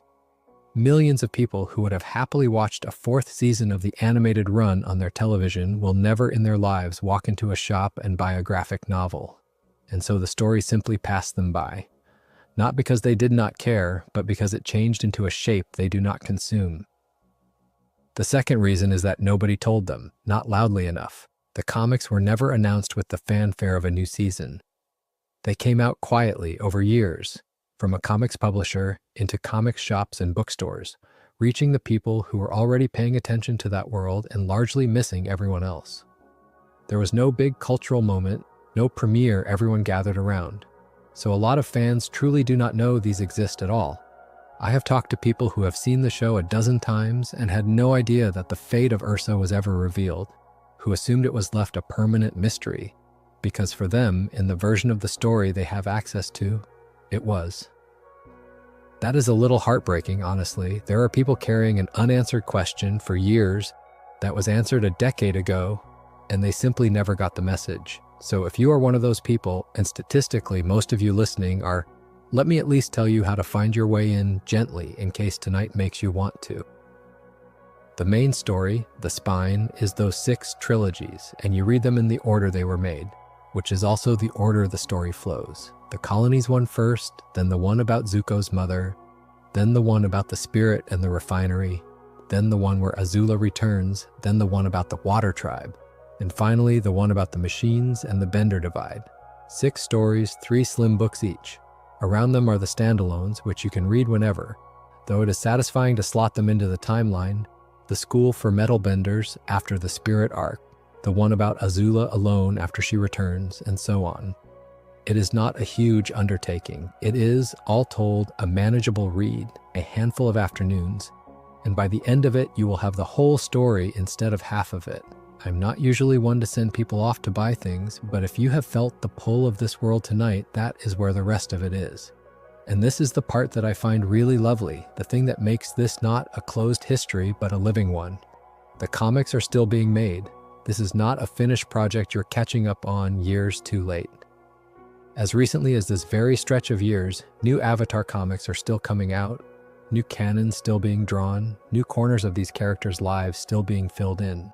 The most recent additions are landing right now, stories about the Kyoshi warriors, about the children of the Peace growing up, about the supporting cast in their quiet later years. So the world is not frozen on that balcony, and it is not frozen at the end of the comics either. It is still unfolding, still being added to, still alive in the hands of people who love it. Which means that this thing I have described tonight, the great overlooked continuation, is not even complete. There is more coming. The story you thought ended years ago is, in a very real sense, still being written while you sleep. Something I have not given enough room to yet is the simple fact that the comics introduce brand new people into this world, characters who did not exist in the series at all, and who are now permanent parts of the canon, and one of them in particular I think is the emotional heart of the entire post-war era.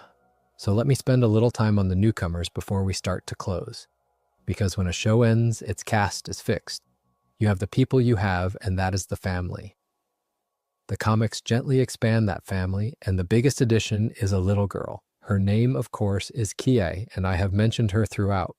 But I want to gather her up properly now because of everyone the comics added, she is the one who changes the emotional texture of the story the most. Kie is the daughter Ursa had in the village, after everything, in the life she built, once she had forgotten the one that broke her.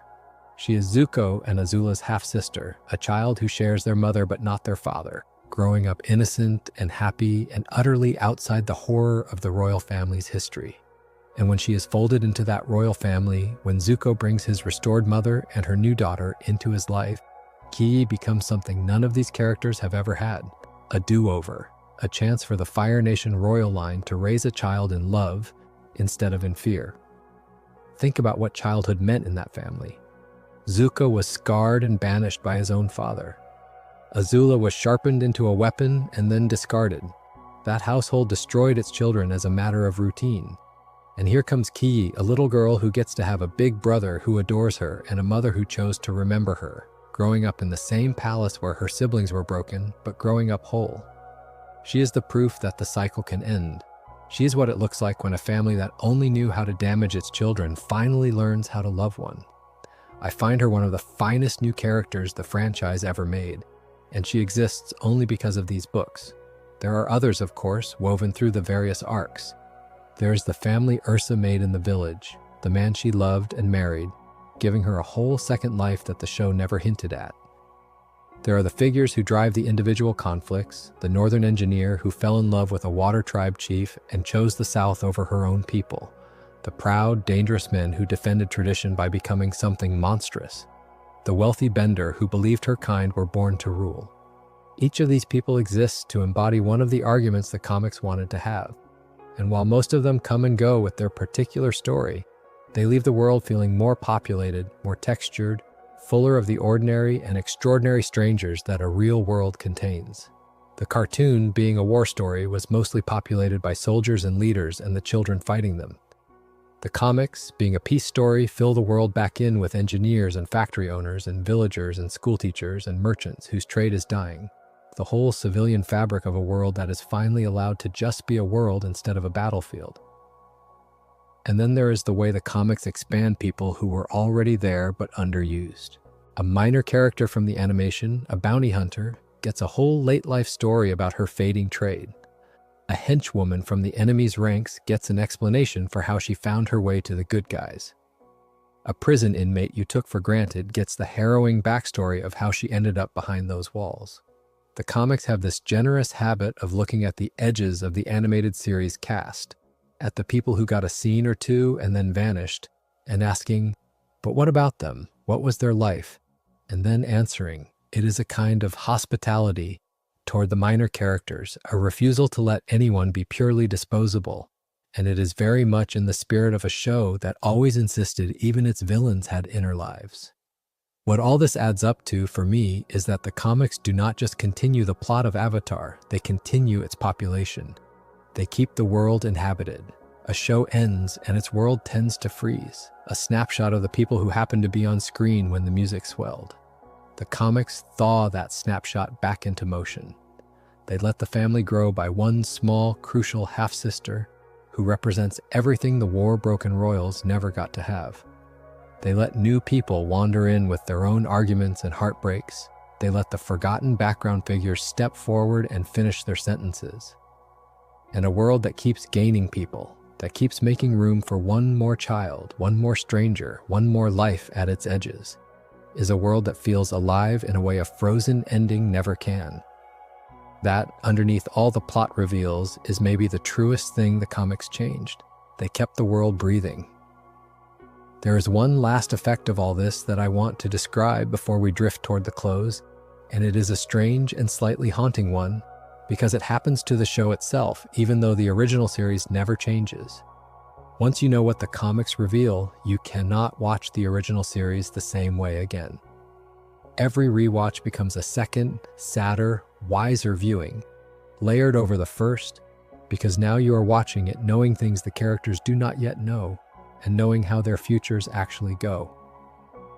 The comics reach backward through time and softly recolor scenes you have seen 100 times without altering a single frame of them. Take Zuko and the way the animated series returns again and again to his terror of his own father, his fear of the cruelty in his blood.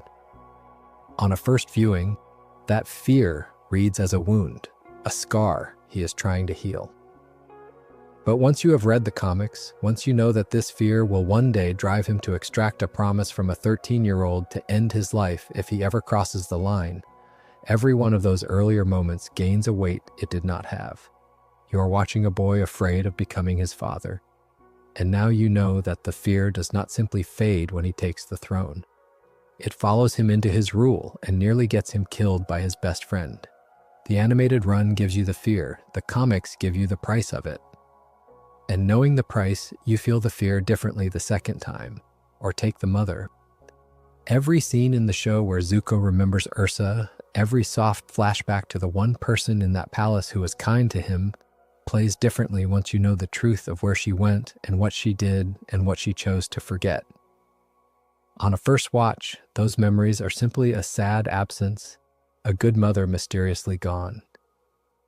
On a rewatch, they are the memories of a boy who does not yet know that his mother poisoned a Fire Lord to save his life, was banished for it, built a whole new family, and then asked a spirit to erase him from her mind because remembering him hurt too much.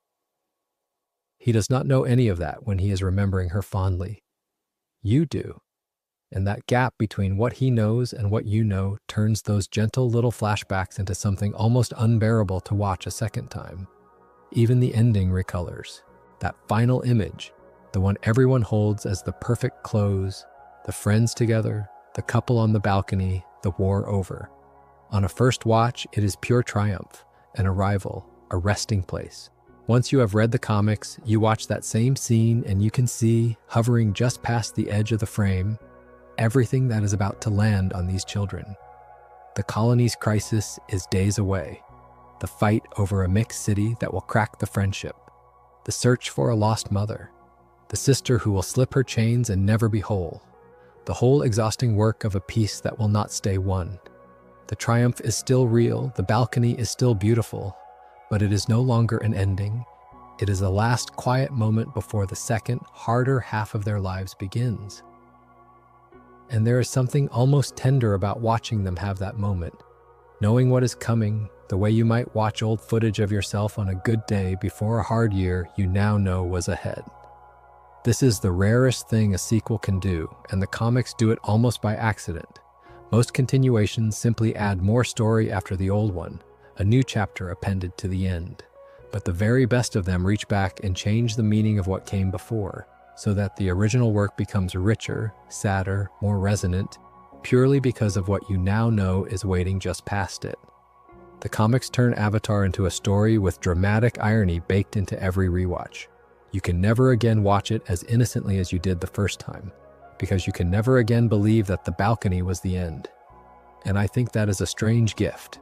It costs you a little of the original series' original brightness, that clean sense of victory, but it gives you something deeper in exchange, a version of the story that knows, the way you eventually come to know about your own life, that no happy ending is ever really an ending, and that the people you watched win their war still had their whole lives to live. And that living, it turns out, was the harder part all along. There is a shift in the center of gravity that I do not want to leave unspoken, because once you see it, you understand these books differently. In the show, the protagonist is Aang. It is his story, the Avatar's journey to master the elements and end the war. And everyone else, however beloved, orbits that spine. But in the comics, quietly, the center moves. If you ask whose story the post-war years actually are, whose choices drive the greatest number of arcs, whose family and whose failures and whose growth the books keep returning to, the honest answer is Zuko. The comics are, more than anything, the story of Zuko learning how to be a king, and that is a beautiful and fitting thing because think about what his journey in the series was. The cartoon was about Zuko earning his way to the right side, the long, painful road from banished prince chasing the Avatar to a young man who chooses honor over his father. His arc in the series is about deserving the crown. But the animation ends the moment he puts it on. It ends at the coronation, at the beginning of his reign, and it lets you assume that being a good person and being a good ruler are the same thing, that once he chose rightly, he would simply rule rightly. The comics take that assumption and lovingly, mercilessly dismantle it, because it turns out that earning the throne and being able to hold it are completely different challenges, and Zuko, for all his hard-won decency, is spectacularly unprepared for the second one. Watch him across the arcs, and you are watching a young man drowning in a job nobody could be ready for at his age. He inherits a nation built on a century of conquest and told to make it peaceful overnight. He faces the colony's crisis with no good options and nearly loses his best friend over it. He is haunted by the fear of becoming his father, so haunted he asks to be killed if he does. He goes searching for the mother whose absence hollowed him out. He has to bring his shattered sister along and watch her fall apart. He faces an insurrection led by the father of the woman he loves. He is targeted by a terror campaign designed specifically to break him into a tyrant. His romance with Mai keeps fracturing under the pressure of the crown.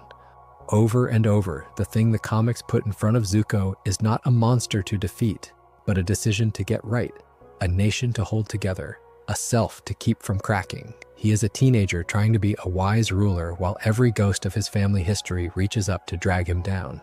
And the reason it works, the reason it is moving rather than exhausting, is that Zuko is exactly the right character for this, because he is the one who was never sure he was good enough. Aang's struggles are about power and duty. Zuko's are about worth. He has spent his whole life afraid that he is fundamentally not enough, not strong enough, not loved enough, not his father's son in the ways that were valued, and too much his father's son in the ways that were feared. And the comics take that wound and make it the engine of a reign. Every hard choice he makes as Fire Lord is also a referendum on whether he is the person he hopes he is or the person he is afraid he is. When he refuses to tear apart the mixed city, when he holds the throne against those who want the old cruelty back, when he becomes strong without becoming cruel. The exact thing his sister swore was impossible. He is not just governing well. He is answering, one decision at a time, the question that tormented him his entire life. Am I my father? And the answer he builds slowly across all these books is no. Not through a single dramatic moment, but through years of small, difficult, decent choices, which is the only way that answer is ever really earned by anyone. His uncle is there for some of it, the wise old man in the tea shop offering counsel when Zuko can bring himself to ask for it, and his mother is restored to him, and a little sister enters his life to love, and the woman he cares for finds her way back to his side. But none of that does the work for him. In the end, being a good king is something Zuko has to do alone, in 1,000 rooms full of impossible choices, with the whole weight of a broken nation on a pair of shoulders that spent his childhood being told they were not worthy of carrying anything at all. The comics are the story of those shoulders holding.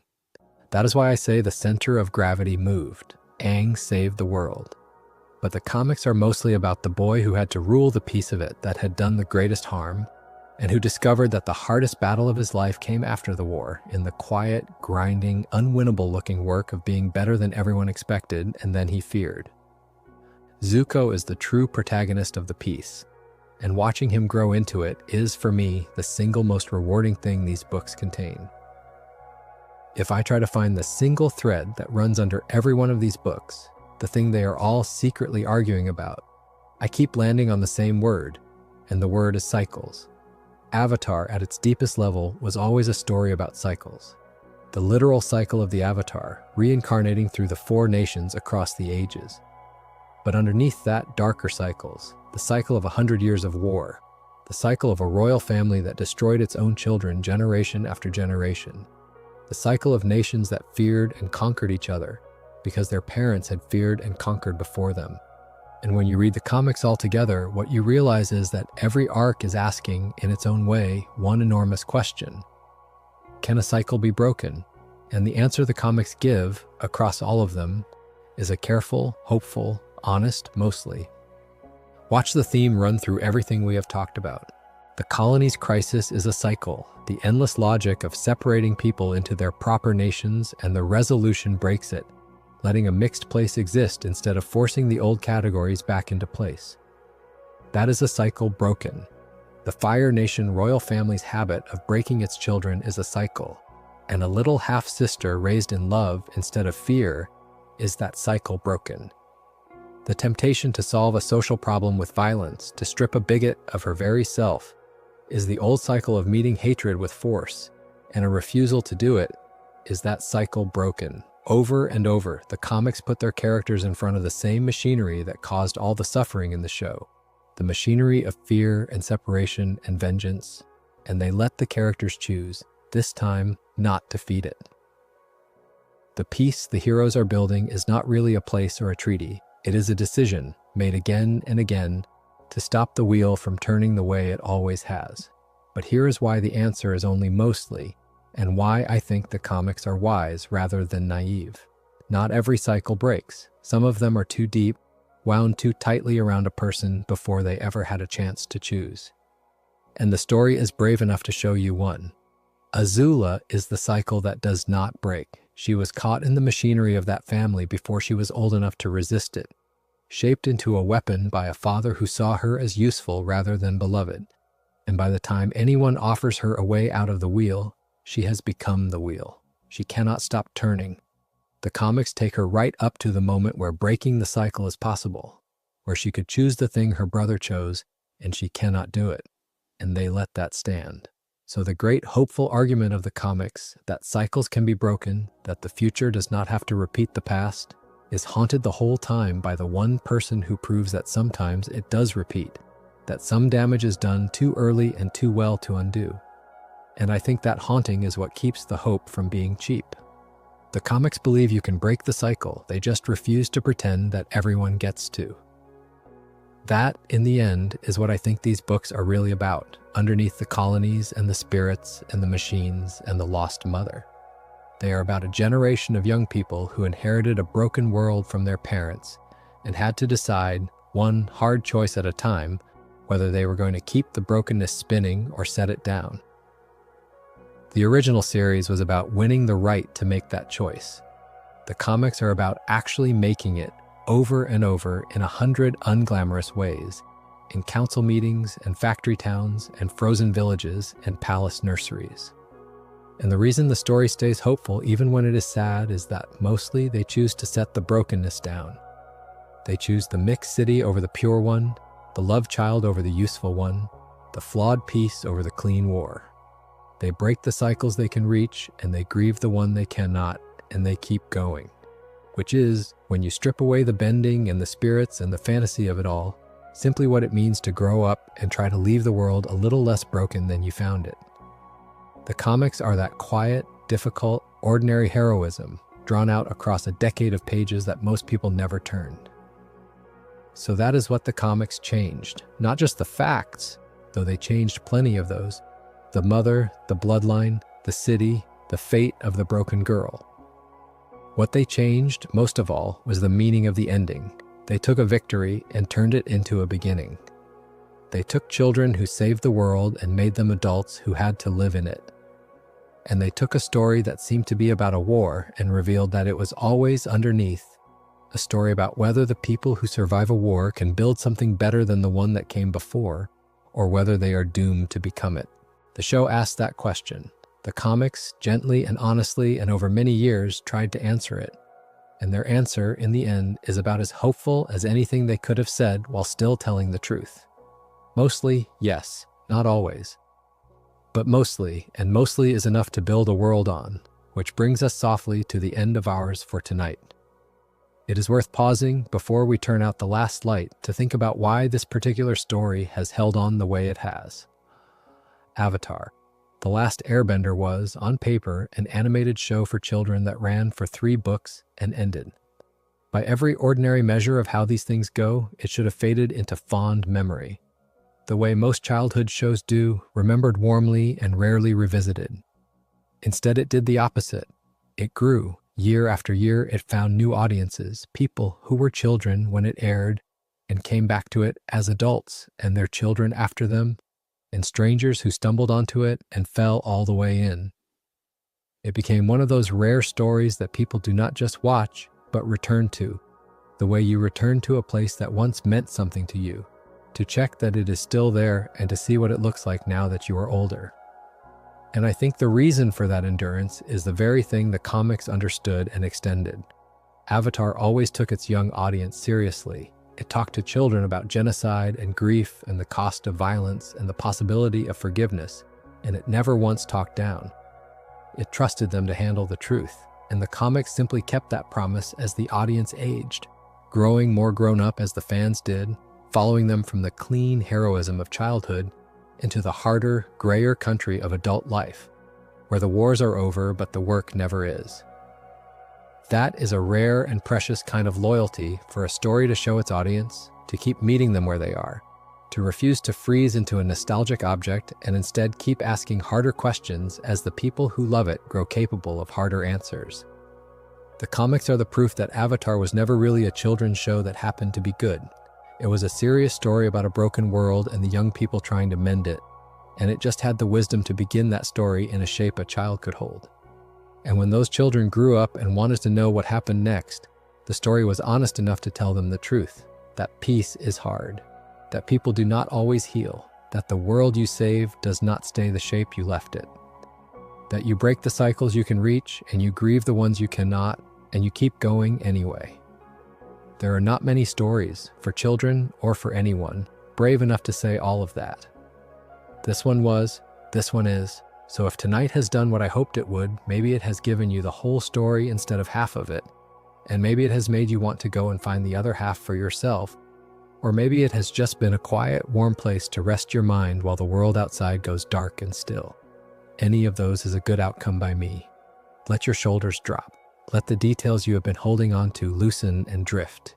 You do not need to remember any of it. It will be here whenever you want to come back to it. The way the best stories always are, patient and unhurried and glad to see you.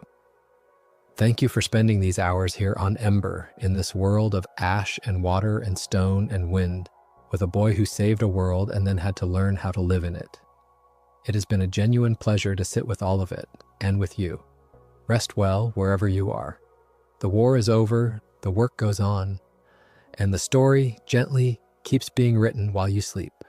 If you enjoyed the video, make sure to subscribe, and I'll see you in the next one.